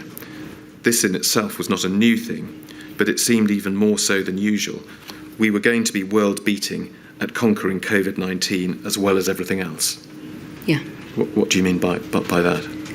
Well, just that it was striking that something that I felt personally was obviously deeply worrying, that there was a sort of de facto assumption that we were going to be great without any of the hesitancy or questioning or that sort of behind closed doors bit of government, which isn't about saying everything's smashing and going brilliantly, but actually being a bit more reflective and checking that everything's going to be quite as great as we'd like it to be. Shortly after, the conversation went back to the assertion that we were so well prepared, we shouldn't panic. And you say you left the room even more concerned that we were in the wrong place tonally, feeling I had been patronised for raising the point, and I was particularly bothered by the supreme confidence I had heard. Gosh. And lastly, James, this assertion that the UK was very well prepared, that we were going to sail through, Helen MacNamara alleges that actually it meant that many in Downing Street were laughing at the Italians when their number of coronavirus cases came up. If we could just tell people what the right and kind and proper thing to do is, people would do that. And sitting there and saying it was great and sort of laughing at the Italians was it just felt completely, well, it felt how it sounds. And Helen MacNamara is still in front of the inquiry at the moment. She's good, isn't she? Very, very measured. I mean, to be honest, my sort of flirtation with mild approbation for Dominic Cummings begins to wear a bit thin when you hear someone who is articulate, honest and mild-mannered giving evidence without reference to, long, sweary lists of rants. And she was one of the people that Cummings had a problem with. It's delusion and dishonesty. I think those are the words we were using at the time. The delusion of exceptionalism, the idea that we will somehow prevail because we're British. That was created by the Brexit success, by that ludicrous, boosterish, is it xenophobia or jingoism? I forget the difference. So you've got that, the delusion, but then the deception. So you could say we'll do better than everybody else even though we've got the same tools. But to say we've got better tools is just a straight deception. I'm reminded, I suspect you were a schoolboy sportsman, were you, Henry? Ish. Yeah. Captain of the C team. There we go. That is the kind of that. So he sounds like someone who thinks that he can encourage the team to victory with rhetoric rather than science or knowledge or evidence or fact. Come on, we can do. And that's not even a criticism. It is a criticism because of what happened next. But you can see why it's always worked in the past. Come on, folks. Hey, whoa, down with the eye ties, or whatever he would say in those circumstances. Which sounds familiar. I remember when David Cameron, when Boris Johnson was seriously ill with coronavirus, saying that he was very good at tennis and was a fighter and whatnot. So I definitely think other people also help play into that attitude. Yeah, you don't need to worry about Boris. I've seen him play tennis. How was it? Yeah, it is very much. It's almost like you've read my last book, Henry. It is 11:45. You're listening to James O'Brien on LBC. Speaking of books, Dom Jolly will be with us shortly to tell us about his latest. James O'Brien on LBC. James O'Brien on LBC. 11:48 is the time. You're listening to James O'Brien on LBC. And the question of the curious case of Dominic Cummings' putative rehabilitation, I think we'll put back on ice. There may be time for one or two more calls, but I want to turn your attention next to I can't quite believe that I'm helping to promote a non-fiction book that is published on November the 2nd. How did this happen? Does no one ever check the schedules? Because you know very well that you're going to absolutely smash me in the charts. That's fine. I'm a slowly catchy monkey. Don't be ridiculous. Yeah. The Conspiracy Tourist Travels Through a Strange World by Dom Jolly looks at, well, you tell us. Well, it's looking at the weird world of conspiracies. I a bit like you, but online, I spend a lot of time finding myself in arguments with conspiracy theorists and conspiracy-minded. And in the old days, to me, conspiracies were fun. They were quite, almost amusing. Did we land on the moon? Yetis. It was kind of okay.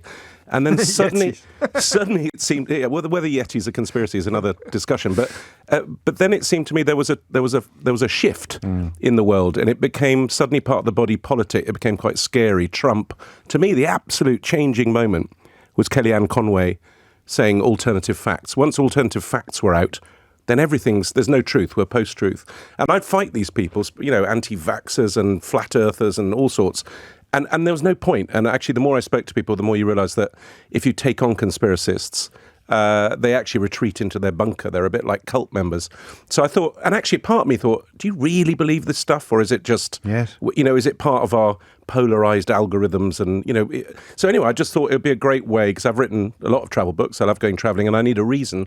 So I thought I'd go off around the world sort of hanging out in conspiracy places and with conspiracy people, firstly to see if they actually meant what they were saying, and secondly to try and work out, maybe I was wrong. I really tried to go with an open mind, but it didn't last too long. No, I dare say. I didn't know that there are geographical focuses for conspiracy theories, because you mentioned the internet. I sort of think of them as, I suppose I'm saying I'm surprised you managed to find destinations. Yes. I mean, well, two were very easy, because firstly, there's an amazing chart, a conspiracy chart by this one called Abby Roberts, I'm sure you've seen, which kind of charts the progressive insanity of conspiracy theories, starting with ones that might happen. And I had a look on that, and I thought I'd try and pick ones from, each rung. And the first thing that hit me was one said, Finland does not exist. And I thought, well, that's got to be done. And my wife, I go travelling a lot and she doesn't go with me, had long said, I must come on one of your trips.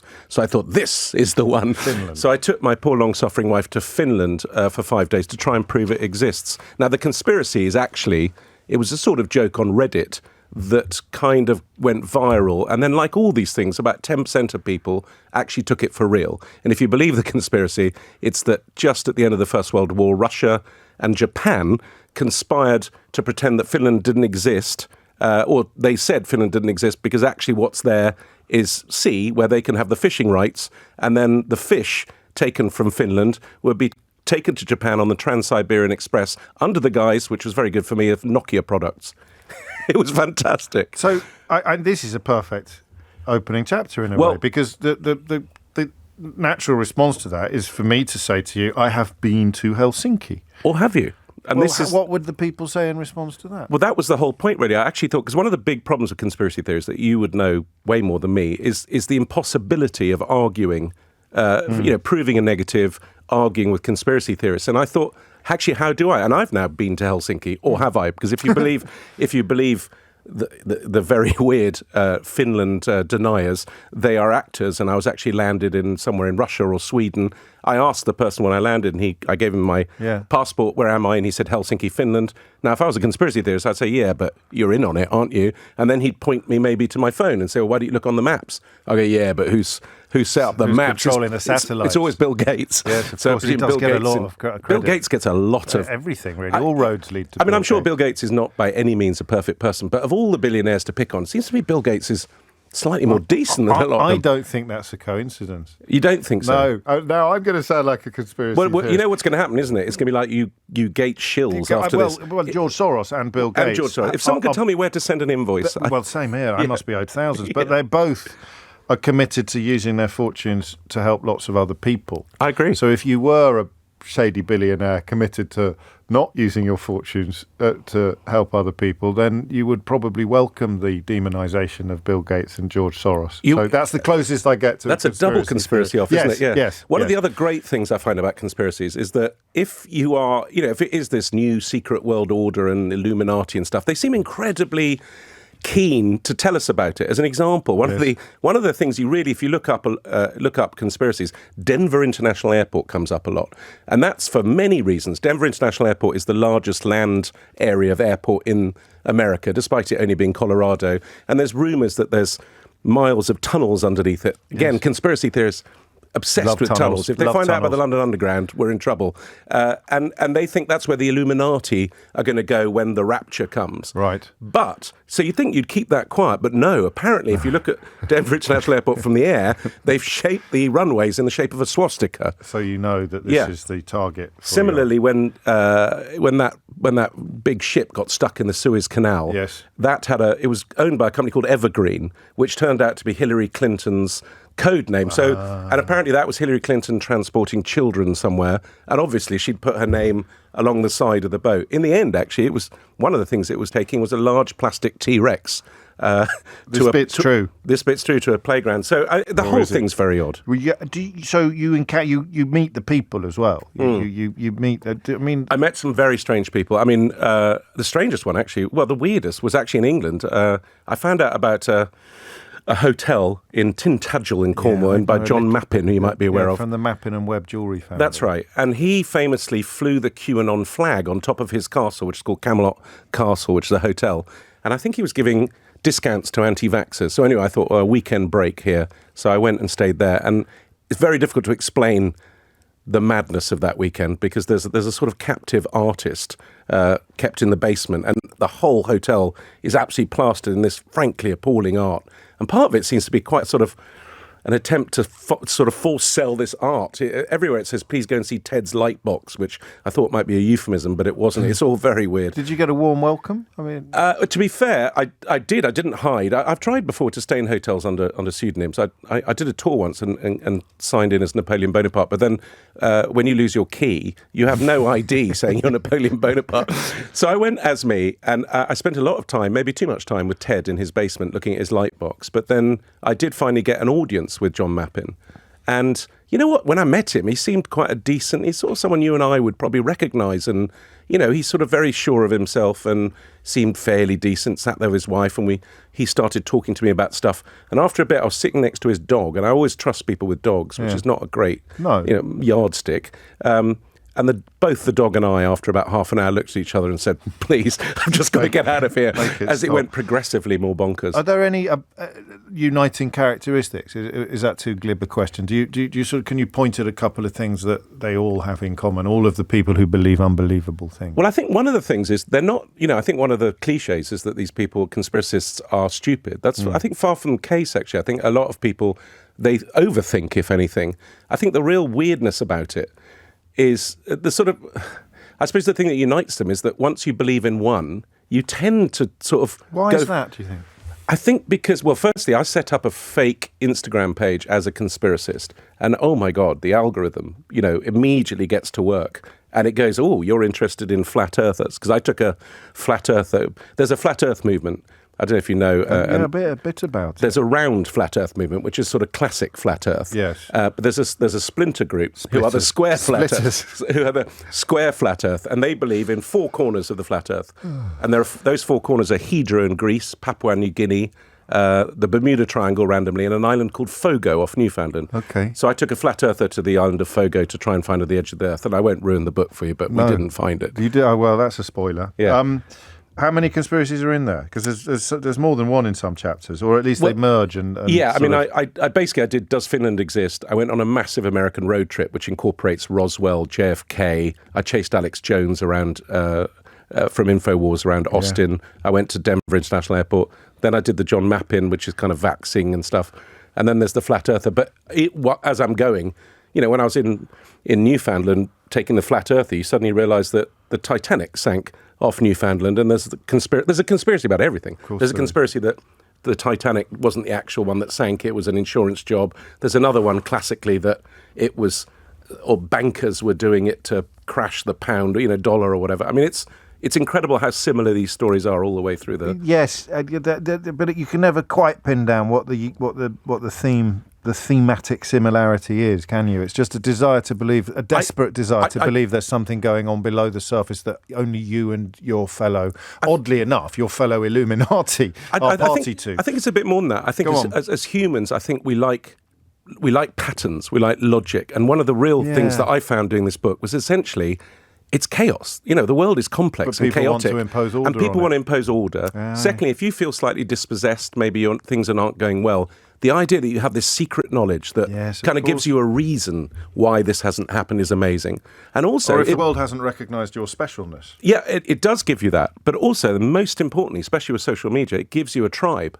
It's that your footballification thing. It is the tribe. People you get a tribe. Surrendering their actual families for membership of the actual tribe. And if you want to leave, then you're a traitor. I mean, you can't just suddenly change your mind. It's really difficult. I met a guy who was deep down the rabbit hole and got out. And he's had to sort of, it's like someone coming out of a cult. Yes, of course it is. Yeah.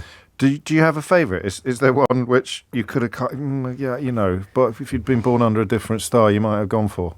Well, I really like the moon landing one because the moon landing, it's such a massive conspiracy, yes, but it kind of makes so many people. Yes, wouldn't it? But it does make sense because JFK promised that they'd have a man on the moon by the end of the decade, and they just squeezed it in. You can imagine them saying, "Can we film it?" And then there was that film called Capricorn 1 about it, which starred O.J. Simpson. The plot thickens. Whoa. Yeah. And Hillary Clinton, I think. Of course. You're taking it on tour as well, Dom. I am. So I'm doing a big UK tour in February, March. And if anyone would like tickets, go to domjolly.tv. Thank you for plugging that. Lovely stuff. The Conspiracy Tourist Travels Through a Strange World by Dom Jolly is published tomorrow in hardback, the 2nd of November 2023. But don't worry, I'm not going to be troubling you in the charts. What are you talking about? You know what I'm talking about. I don't know what you mean. Yeah. My book's cheaper.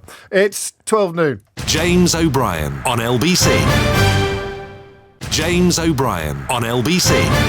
It's 4 minutes after 12. You are listening to James O'Brien on LBC, for which, of course, I thank you. Helen MacNamara continues to give evidence. I don't know whether we'll catch up a little bit further with that in this hour, although I have got another author coming in to tell you about their latest work, Noel Fitzpatrick, colloquially, of course, known as the Super Vet. Lovely, lovely, lovely man. One of my all-time favourite episodes of Full Disclosure, actually, was with Noel, so he'll be joining us shortly before Sheila time. But MacNamara's evidence continues to compel. I want to move on to something completely different, though, something arguably a little lighter, although as soon as I sort of thought about saying those words, I remembered getting beaten at school. So, it's not that light, really. Not exactly a laugh a minute, although I did, as I've told you on many occasions in the past, spend much of my adult life persuaded and persuading others that corporal punishment had done me no harm whatsoever. For reasons that I won't bore you with again, but which I have gone into in quite a lot of detail, both on air and off air. I mention that because there is a school story about teachers going on strike because the rules are too strict at the school where they teach. I'll say that again because it's a proper head turner, isn't it? Teachers are to strike over draconian behaviour policies that they are being asked to enforce by school bosses. It's a school in Cambridgeshire called the St Ivo Academy. It's in St Ives, which always makes you think of Cornwall, but there is a St Ives in Cambridgeshire as well.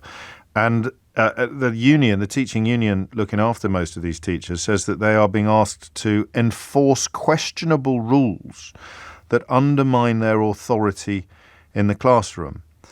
ITV News in Anglia have done quite a detailed report on this. And the claim is that children have been left terrified. And parents have said that the measures are having a detrimental impact. There's a lot to unpack here. Because I don't know enough about the academy system to understand how parents can end up having to send children to a school they don't want to send their children to, where their children are reportedly terrified. There are claims that children have wet themselves because they're not allowed to go to the toilet. They all have to line up in rows on the tennis courts for their morning address. That sounds less shocking. If you haven't got a pen, you get an automatic detention or other equipment. So these are some of the sources that the union has identified. Some of the measures that a union source has identified. Pupils who do not have a pen or other equipment are given an automatic detention. At that point, I would automatically think about neurodivergent children who are not going to be able to either cope with or understand rules like that, but possibly there are dispensations in place. Pupils are not being allowed to go to the toilet, as I mentioned, and the teachers are there for going on strike. Now, a spokesman for the trust said, obviously it's disappointing news that strike action is going ahead. We believed that there was 3 remaining issues of contention covering staff development, a dress code for staff, and limiting the number of after-school meetings to 1 per week. Last Friday, we agreed on further consultation and engagement. Our doors remain open for further discussion. In the meantime, they will open as normal on strike days. So, I mean, the detail of that will no doubt emerge or not in the coming days. I'm fascinated by strictness in schools because I spent most of my life thinking it was a really good thing. I don't understand this psychologically. I don't understand why grown-ups who got into quite a lot of trouble as children become quite authoritarian. Do you? Do you know? Can you think why that would be? There's probably some fairly obvious answers to that.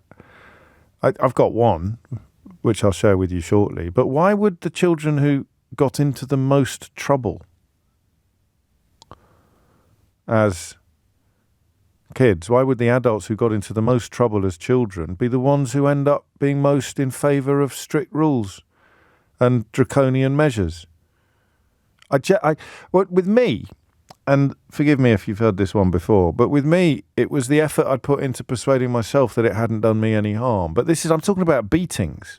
That's not the same as getting a detention if you've not got a pencil or having to cross your legs and wait until break to go to the toilet. An actual beating, no one really argues in favour of corporal punishment anymore, although some people still think that they should be able to knock their own children about a bit. You don't really want to give that power to teachers over your children. But I needed to persuade myself that it hadn't done me any harm. It's both physical and mental. You have to convince yourself that you're not in agony. You have to. Do you see why? It's like a survival mechanism. So I'd put my hands out. I always remember, I can smell it. It's this particular floor polish. You'd open the door, knock on the door. Come in. Hello. Yes, hello, sir. Close the door. You've done this and that and the other, haven't you? What have you got to say for yourself? Yeah. Right, put your hand out. And you put your hand out like this. And this big man, he was about 6'3", smash into your hand with like this weird rubber paddle. Man, did it hurt. God, it hurt. But you kind of had to... What would you do if you gave in to the pain? What would you do if you gave in to the humiliation and the shame? You'd sort of curl up in a ball in the corner of the changing rooms. A couple of lads did, I've got to be honest. You'd curl up in a ball in the corner of the changing rooms and just sob your little heart out. And I was knee-high to a grasshopper when this started. I was about 10 years old. So I think this is relevant to the broader question of strictness, because you then end up arguing that there's nothing wrong with what's happened to you, because the alternative is to open the door upon the pain and the shame that you feel. So you keep it really tightly locked. And the more tightly locked it is, the more likely you are to claim that it's the only language some children understand. Essentially, it's abuse denial. You're essentially denying that you've been abused, because the scale of that admission or realisation is so great. It's so gross and so great. I am a victim of child abuse. I don't want to be a victim of child abuse. That makes me feel pain and shame and anger, and I don't want to feel pain and shame and anger. So thank you very much. But what I will do instead is insist that very, very strict rules are good for children. I don't want to spoil the phone-in by focusing on physical abuse, on beatings, all right? But that's the only bit I can really talk about, helpfully. But I think the question of why the rule breakers, why the children... why the adults who, as children, got into the most trouble and end up becoming the most supportive of draconian measures is a fascinating question, and I'd love you to answer it. I'd also like you to tell me how strict is too strict. So I was at boarding school, as you probably know, so I never really had the opportunity to tell mum and dad about what was happening to me. You know, you don't go home every night, and I mean, they knew about beatings. It wasn't a secret. It was part of the school's sort of disciplinary policy.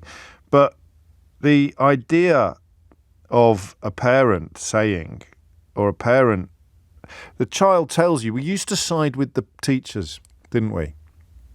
Mums and dads, 70s, 80s, early 90s. I wonder when it began to change. You'd side with the teachers against your own children usually, because they were in loco parentis. So if you were in trouble with your teacher, it would be wait till your father gets home territory. You would be in trouble at home as well. And then something shifted. In the course of me doing this job, in the 20 years that I've been doing this job, we noted a shift, didn't we? In that teachers would tell us that parents would get really cross with them for punishing their children. Whereas previously they'd been almost partners in punishment. Now the parent was very much on the child's side, which in many ways feels like progress, doesn't it? It feels like a good thing. But when you reach the point that your child is telling you, and I do want to steer you away from beatings, because I want to keep it, I've done it the wrong way around, haven't I? Everyone's going to ring me about being beaten now, and I don't want to sound ungrateful or unsympathetic, but that's not what I want this phone-in to be about. That's just my springboard into the question of why children who got into the most trouble, adults who got into the most trouble as children, end up being most in favour of strict rules and authoritarianism when they become adults. So, what is it, and this keeps it much simpler as well if you don't want to join me in the psychological stroke philosophical contemplations. When did your child come home and tell you about something that was happening at school that was by no means illegal or anything like that? I don't want to go down that road. But which you just thought was too strict. Okay? Because I've been...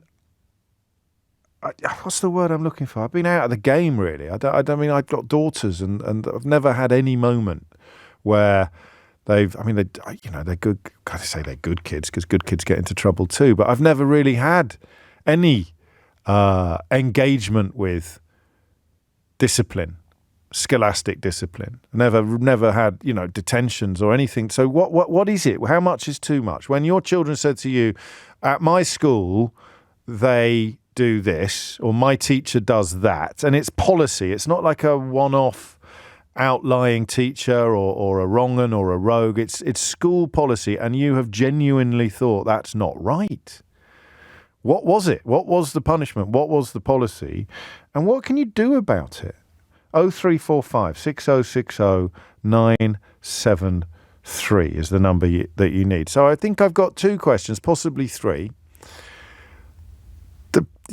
Three. Okay, so the first one is, why do the adults who got into the most trouble as children end up being the ones most in favour of authoritarian and draconian school rules? 0345 6060 973. The second is, when and why did parents shift from being on the side of the teacher in a punishment process to being on the side of the child? I'd just love to know what your thoughts are on that. I don't think there's a definitive answer. And then finally, how much is too much? Well, just a little thing or a big thing. But these parents are dealing with children who reportedly are getting sick on Sundays at the prospect of going back to school on Mondays.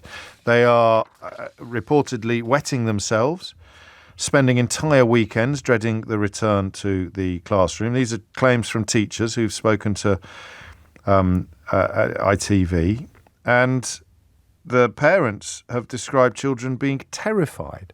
So what? And I don't know what the legal situation is if you've got personal knowledge of this particular school in Cambridgeshire, but we can walk that tightrope together. So there we go. 0345 6060 973 is the number you need. I really want to call in, James, as a first-time caller, but I'm nervous as hell.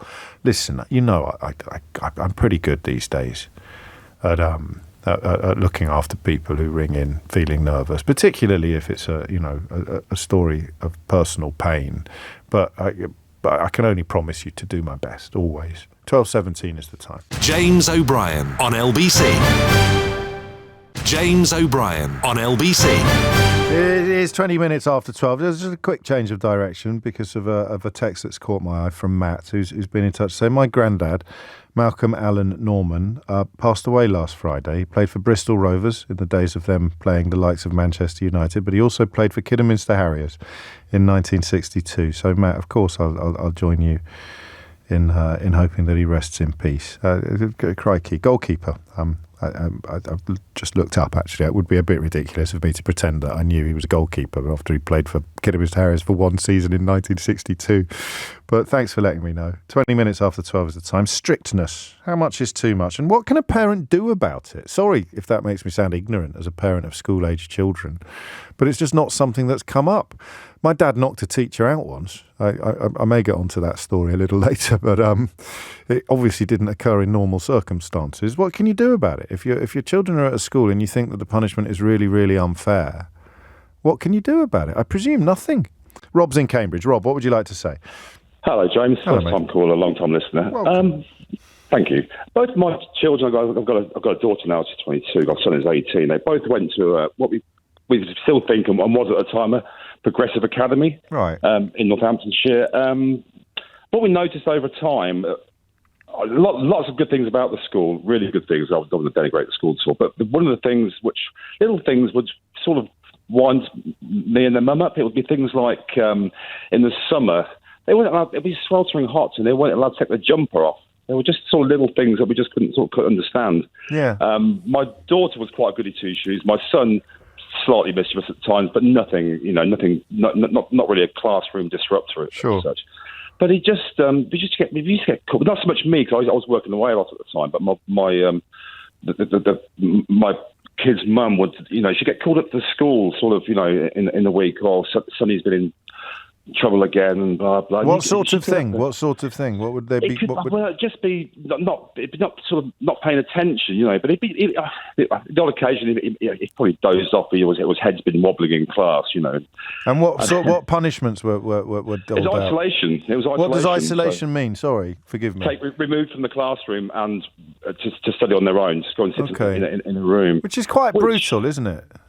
Well, I think it is. I mean, I went to a boys' school, and that was strict in the 70s. It was proper mortarboard and gown sort of headmaster. And I mean, poor kids who were sort of, who didn't have much money, they turned up with no PE kit. They were made to wear like the most goddamn awful I had to wear girls' pants. Oh God! I was very young though. I think I might have wet myself. I was about 5. And I wore a big girl's PE pants.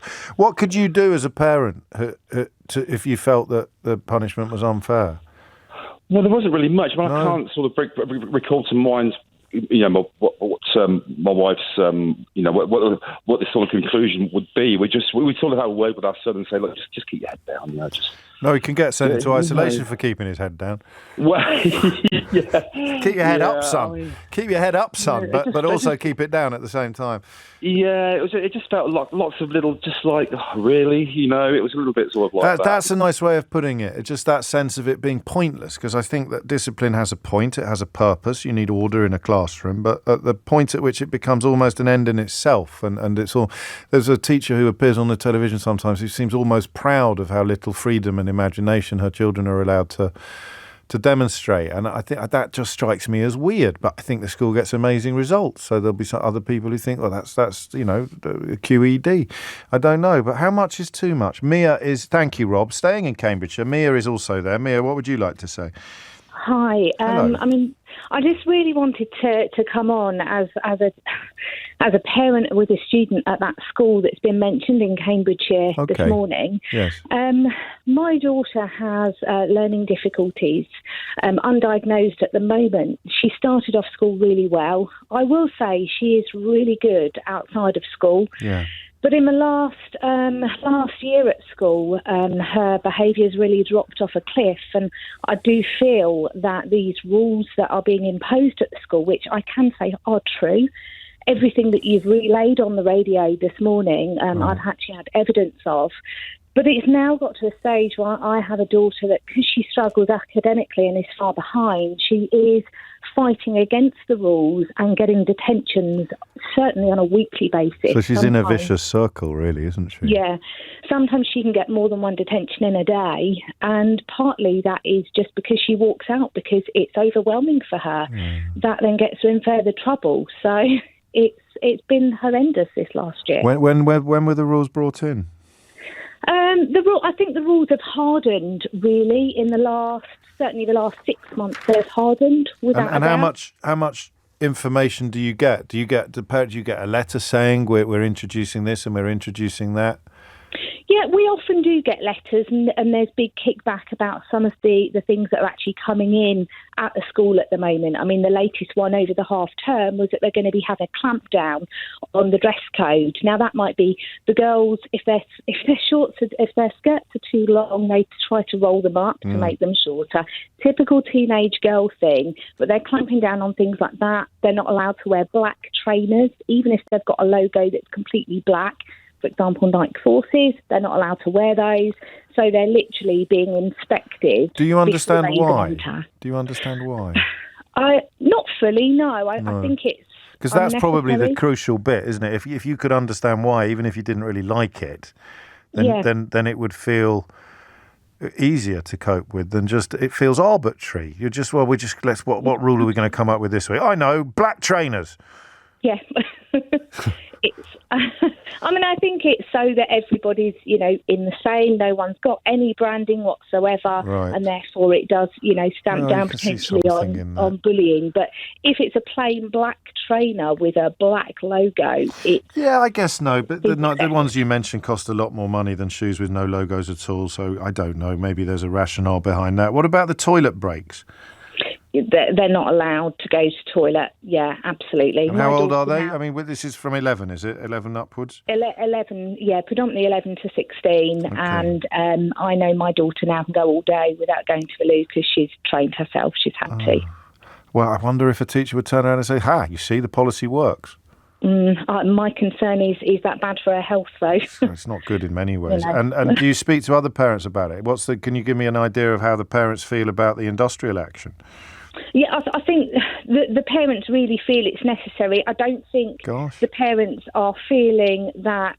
I don't think the parents are feeling that anything's changing really at the moment. So they keep obviously fighting back. I know there's many teachers there as well that are actually forced to teach in certain ways that they don't agree with. And that is why there's been striking, not general national striking, but there's been additional striking on that basis from teachers and parents as well. It is remarkable that, I'm sure there are some parents and some teachers who are fully on board with it all, and they're welcome to ring me as well. But it does seem remarkable that enough teachers to propel industrial action and enough parents to speak to the media, which you presumably don't do easily. It's not something you would have wanted to do when you woke up this morning, but you feel strongly enough about it. And Anglia TV down in Cambridgeshire has reported on it as well, are of one view. And then it's the school management. So it's not the common room, it's above the common room is of another view. And they're so committed to that view that they will press on regardless of what everybody else is saying. Absolutely. I think that with the rules getting harder, we're seeing the opposite of what they're trying to achieve. We're seeing a daughter's behaviour worsen, not get better. And whose benefit is that? Who benefits from that? Nobody at all. Well, I hope she's, well, you probably need to get her diagnosis sorted first, don't you? It's all in hand, yes. It is, good. We're getting there. Yeah, where the wheels turn incredibly slowly, don't they? But it is worth sticking with it, as I'm sure you know. And then it puts the school in it puts you in a much stronger position when you're dealing with the school about what is and what is not appropriate behaviour for your daughter. But this is incredible. Is it one head? You might not want to answer this question, but is it like one head who is driving all of this? Or I think predominantly, yes. Having said where that, else it comes from. They're obviously supported by, I dare say, some of the staff members. Many are leaving, and I think they're possibly being seen to be bringing in their own people. Yeah, okay. That's happening too. You just sort of unhappy children. Surely are not going to be happy students, but there it is. Mia, good luck. 12:30 is the time. Amelia Cox has your headlines. James O'Brien on LBC. James O'Brien on LBC. How strict is too strict? And what can you do if your children are at a school where you feel that the rules are too strict, the processes are too draconian? I love that word. Answer, doesn't seem like you can do an awful lot. What can you do if you're a teacher? I'd love to hear from a teacher in a school where you think the policies are excessive. Because there's a school in Cambridgeshire where they're going on strike. It's where our last daughter's caller goes. And quite a few of you pointing out that toilet breaks could actually be linked to the menstrual cycle as well, which would be a cause for concern. I should probably read out what the school has said. Not in response to any of these specific points, but just generally speaking. Saying Ivo will open as normal on strike days, and we will do everything we can to ensure our students experience as little disruption as possible. Then we believe that there were 3 remaining issues of contention covering staff development, a dress code for staff, and limiting the number of after-school meetings to 1 per week. So nothing there at all about the rules that the children are expected to obey, which may or may not be pertinent. Andy's in Wickham. Andy, what would you like to say? Yeah, whenever you do subjects around behaviour, I'm always keen to call in, but I'm more often on the road or busy with work. I think these kind of measures are out of fear and humiliation, and all of the responsibility is on the children. Yeah. None of it is on the teachers. And it's lazy. It's really, really, really lazy, because what you need to do is you need to look at the reasons why a child is behaving a certain way. And all behaviour, for all of us, is communication. So what is it they're trying to communicate? But it's so much easier to just put all the emphasis on the kids and rule through fear and humiliation than actually to take the time. And what I do when I do my work is I go in and I don't look at the child's behaviour. I don't look at the child. I always, in the first instance, it's all about, environment, communication, social interaction. What is it that you're doing or not doing that's contributing to this child's behaviour? And the problem that we've got, when we've got a government that behave the way they do, I go into places and it's very institutionalised, and trying to get to change the behaviour of the school and the people within it, if they've got people at the top that want to run it that way because they're under pressure or they feel that's the right way of doing it, it's really hard. But the power dynamic is all with the teachers, none of it with the children. So they have no control over changing the environment that will help change their behaviour. So they're relying upon the adults. Yeah, I love that. That's really helpful. It focuses, quite correctly, Andy, on children who are, what would the word be? What word would you use if I was going to say disruptive? What word would you use? That children are communicating something. No, I know that, but just the descriptor for the kind of children that you would be focusing on, because you're not, for example, not bringing a pen to class by accident is not really communicating anything, is it? Well, it might be. It might be, because there might be stuff going on in school. But this is but this is the point. This is the point about an arbitrary rule. So I quite often forget pens. I'll go downstairs to do a full disclosure interview, and I've forgotten a pen, and I'm categorically not communicating anything to anybody. So it's ridiculous that I should be punished for that. Yeah. Let alone challenged. So that's just the distinction I'm trying to draw, is between a behaviour that does have deeper roots than we might initially realise. But then the really stupid rules are the ones that are punishing people for completely innocuous oversight, surely. But why? But the thing is, what I would look at is why do they feel the need to have those rules in place? Same here. I would look at that as well. What answers do you find? What answers do you find? The answers you find is that I always come back to it's a lazy way of managing behaviour. It's a lazy way of doing it because it is all down to fear and humiliation, and not at any point looking at what is it that we can do differently that will reduce children forgetting bringing their pens to school. It's all on the child. Well, you don't have to do. You don't have to do anything really, because you can just sort of cop out, can't you? Like a robot, you can say, "No, sorry, that's the rule." So it's a bit computer says no. It's turning teachers into completely unengaged automator. What I do see a lot when I go into schools is I see teachers that are so under pressure to tick the box of the curriculum. Yes. That what they do is they become blinkered about what else is going on around them. And I work with children with learning disabilities. It was really, really interesting listening to that lady just before. Yeah. You know, and so the children I work with are often non-verbal, and they certainly are. All their communication is impaired. But all of it is down to their behaviour, and you recognising the behaviour and what they're trying to communicate with that behaviour. But if you're blinkered, trying to get a child to complete a sum and not seeing what's going on around you, and then through their behaviour in their face and their body, and the draconian measures that I see is physical intervention. It's physical intervention, and schools resorting to physical intervention too soon and too often because they have no other measures in place proactively to be able to prevent the behaviour that then requires that. I get it. Is things getting? I don't know if better or worse are quite the right terms to use. But are you encountering more tales of unjustifiable strictness? I'm in many meetings now. We are in a perfect storm. Education. I work for health and social care are all on their knees. Now, I've done this job since 91, and I've seen one or both, two of those three services struggling, and the other one props it up.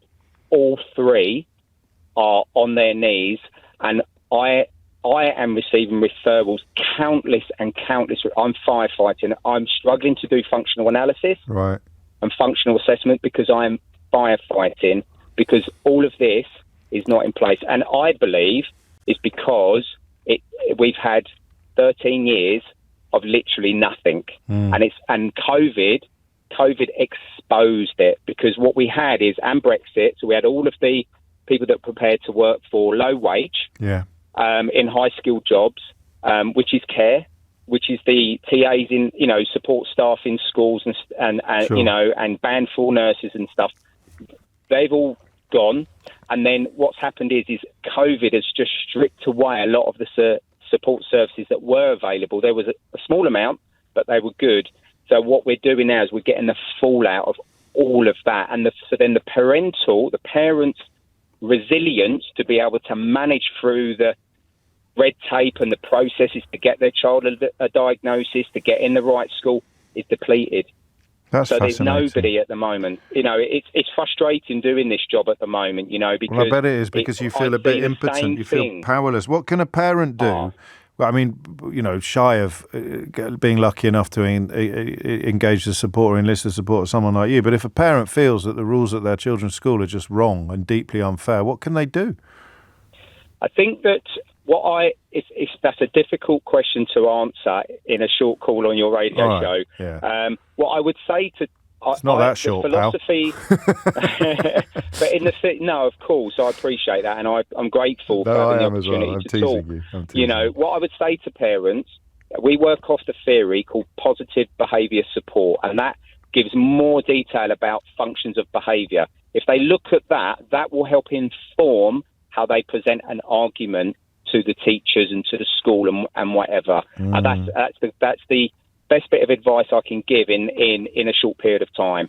No, thank you. I get it, and you've given people some reference points there to look up more as well. Thank you, Andy. It's a powerful testimony about the much bigger picture, of which this would be a not an immediately obvious symptom, but the way you explained it makes it crystal clear. Thank you. John's in Abbey Wood. John, what would you like to say? Hello, yeah, I'm John. a parent of a daughter. We're just going through the secondary school admissions process now. We just literally yesterday signed off on our preferences. Right. And in this area, there's numerous schools. None of them are faith-based. And going into that situation and sitting with the head and being in the assemblies and everything, it's all warmth and love and how we're going to nurture your child. All this is the support structure and everything like. Except for one school we went to where the headmistress, basically the principal, talked half an hour about how she was going to punish our child. Very specifics about. Was she called Miss Trunchbull by any chance? Well, I did wonder. I mean, I did ask after it. I'm from a family of educators, right? And I understand schools have different philosophies and structures and approaches to discipline and how they, get the best from your child. But this school is literally about how we're going to punish. This talk was about specifically how we're going to punish your child. Specifics like 5 stripes or more, then we're going to give them a detention on their tie.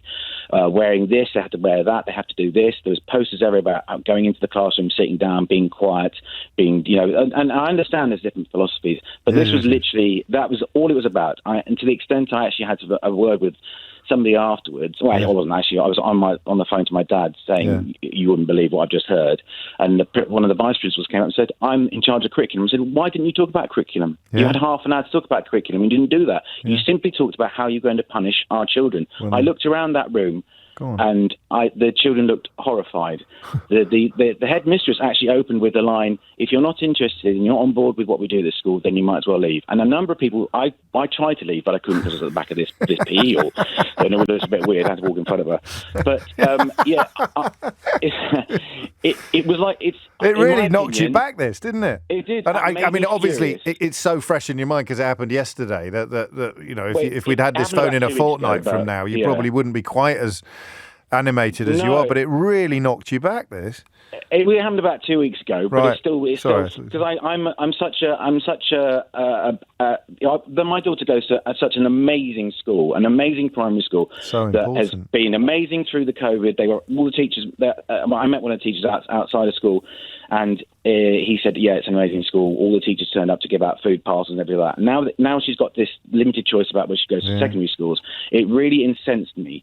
And I have a reason. I have a theory about why they do it. Yes, there is probably in certain inner city schools, not really inner city school really, but approach to discipline and being strict is crowd control and all that. Essentially, yeah.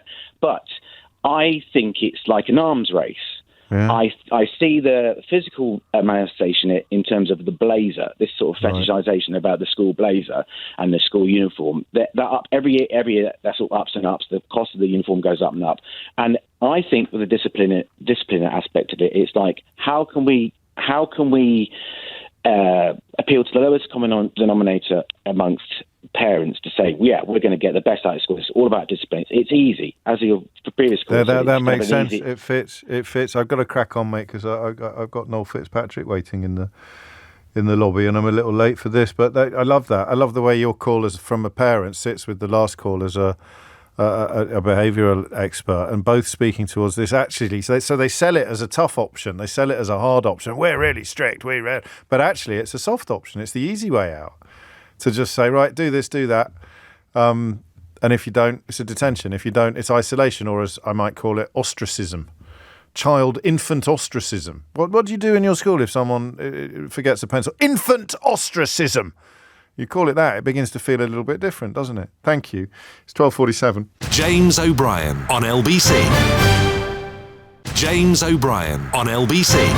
12:50 is the time. You are listening to James O'Brien on LBC. Do you know, one of the stories that Dom Jolly tells in his new book, one of the conspiracy theories he explores, is one I hadn't come across before, about the idea that Paul McCartney has been cloned.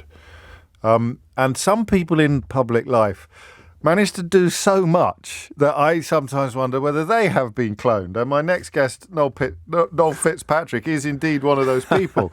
I'll just run through a few, shall I, of the reasons why I think there might be several of you in a bunker somewhere in Surrey.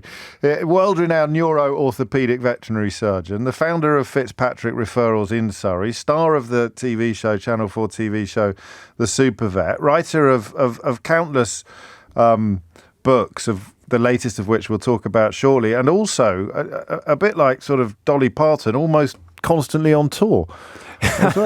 Well, I was sleeping on your sofa just out in this there. I got 10 minutes. I thought, yippee, because I was doing surgery on a dachshund just before midnight last night. Yes, because when the discs blow, the discs blow.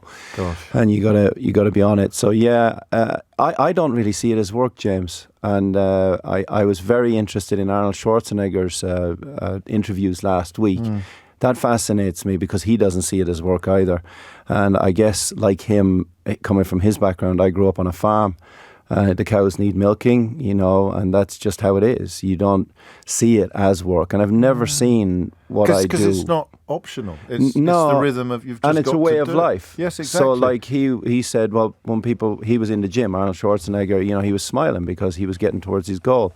When I'm operating like I was last night, or when tomorrow I drive to Wrexham to do a show, it's fine because it's all about me trying to spread love in the world, me trying to kind of act as a conduit for all the love that I see between humans and animals, and it's not work. So I don't ascribe to the theory that I'm working hard. I'm just relaxing hard. But so there is only one of you then? There's only one. No, I haven't yet, although I would like to do the Sylvester Stallone Demolition Man, freezing myself for when the time is right and needed. Come back when the world needs you now, mate. I don't think there's much doubt about that. But just before we talk about Kira and Me, the new book, what do people, tell people who've never been to one what your stage show is? What does it involve? So the stage show is really important to me because we live in a world that's increasingly divided by politicians, by opinions, and by, I was saying to you before we came on air, what you said is people's association with the objective truth in an interview you did that I was fascinated by. And what I try to do on the show is translate the love that I see between an animal and a human, because a dog does not care if you are a prince or a pauper. Right. Literally doesn't care. So you come home, you could be the leading president in the world, or Arnold Schwarzenegger, or a dustbin man, or a guy working in a shop, or whatever, or a vet. Your dog doesn't care. Licks you in the face just the same. So dogs treat us all as equal. And the tour is a journey from my youth through my love of Led Zeppelin, trying to pretend to be Brian May with a hay bale guitar, trying to play guitar extremely badly, which is worth the ticket price on its own, right through loads of stories, up and down, ins and outs, a little bit of tears, a little bit of laughter, through to meeting the Queen, and I had a lovely time with her, and she was extremely funny, through to my dad dancing to Harry Styles in Act 2, right through to saving the planet, the rhinoceroses and the tigers at the end of Act 2, when we introduce Kira and Me, which we're going to do now. That's the tour. And Kira and Me is the tale, really, of your life with your border terrier, who you lost, I think, in 2021. People who know you, people who follow you, will already feel that they know her.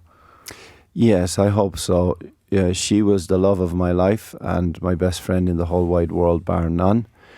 And with your best friend, if that love is unconditional, that's an extraordinary thing. It elevates you as a human being because you don't need clothes on. You don't need to assume the persona of Professor Noel Fitzpatrick or whoever you think you are in your egotistical delusion. She was just a bristly ball of unbridled joy, an electrical current that radiated love out into the world. And you know what? Even more than that, if you plugged into her socket, all your problems absorbed away. So she was a two-way circuit. She took all the pain away and gave all the joy out. And I say in the book that she came from stardust and returns to stardust like us all. And she's still inside me in stardust. And this book is our journey and the things she's taught me along the way. And it's an extraordinary book, beautifully illustrated, we should say, by Laura McKendry. What Where did it come from? What were you thinking when you thought, I know what I want to put down next? What was it? That's a great question, James. Thank you. And thank you for reading it. And yes, respect to Laura for illustrating it so well. It came in a single day. 80% of that book was written like a song. Yes, it reads like that, doesn't it? Or a poem. Right? You ask Noel Gallagher, where does Wonderwall come from? He goes, I don't know, mate. It just came out of the sky. This came out of the sky. I woke up crying Christmas morning 2022. Mammy had died. Kira had died. I'd had significant financial difficulties and lost one of my hospitals. And I had my head in the pillow. I didn't want to get out of bed. And she seemed to talk to me. She seemed to tell me, it's okay. It's all right, Daddy. If you keep doing what you're doing, it'll be okay. I purposely have brought the book in with one page up, and I'm going to read 4 lines if you don't mind, because it represents the center of the book. And it says, hugging is half of healing. If fear can drive us rather than destroy us, the thing we fear the most can make us least afraid. And to me, the book hinges around the love of a human, the love of your mother, your father, your children, the love of any being in the world that can elevate you to a truer sense of your own humanity. So that's important, because it's a book about love. It's a book about... In any form, actually. Yes. You just focus on this one form, this one relationship to approach universal truths. Universal love that we all seek. If a person doesn't seek love, hope and redemption, then I think that is what's wrong with the world. We're not seeking love, hope and redemption. And I don't even need the book in front of me to say the last line, and when night's pillow nuzzles back the day, the only light you get to keep is the love you gave away. And I wish the world would receive that message. There's a bit in the book where, why are people cruel? And she asks me, a car splashes us in the rain, covers us with water. And she goes, oh, that was cruel. No, I go, that was cruel. And she goes, what is cruel? And I said, well, it's the opposite of kind. And she said, is it harder to be kind? And I go, well, no, it's easier to be kind. And she goes, why isn't everybody kind then?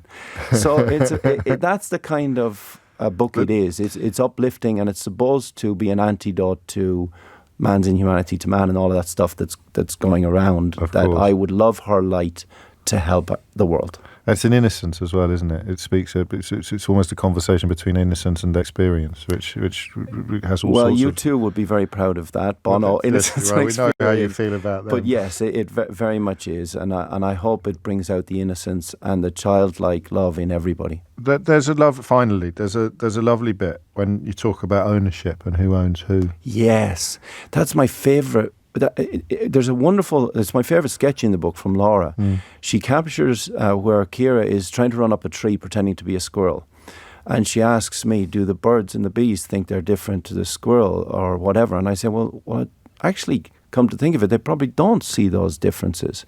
And to your point, if we don't see those differences between each other, we can actually observe that there is a universal kind of love linking us. And when you came into the question, what was inside your heart? What was your reason for asking that, James? Tell me what you felt when you saw that. About the ownership? Yes. Well, I don't know. I just felt something inside me shift a bit. Something about... I mean, we've got pets at home. We've got a dog at home, and I think about them in different ways when I'm reading your stuff. So I think it was about responsibility, probably. So the point of all of that is that we're all the same. We all have blood running through our veins, and I don't believe we have ownership of love. And she goes, when you named me Kira, does that mean you own me? And I said, well, no, it doesn't. We're just companions on the journey. And she just says, well, tomorrow is a better day because you're in it. And that's not ownership. That's unconditional love, and that's what the book's about. Thanks, James. Tomorrow is a better day because you're in it. Kira and Me by Noel Fitzpatrick and illustrated by Laura McKendry is out now. Thank you, James. It's always good to see you. And I must say, one of my all-time favourite episodes of Full Disclosure with Noel is obviously still available on Global Player if you want to find out a little bit more about this fascinating and very busy but not hard-working Man, that's it from me. It's just gone 1 o'clock. That's it from me for today. If you missed any of today's show, you can, of course, listen back on Global Player, where you're always in control. Tom Swarbrick will be with you at 4. Sheila Fogarty is with you now. James O'Brien on LBC.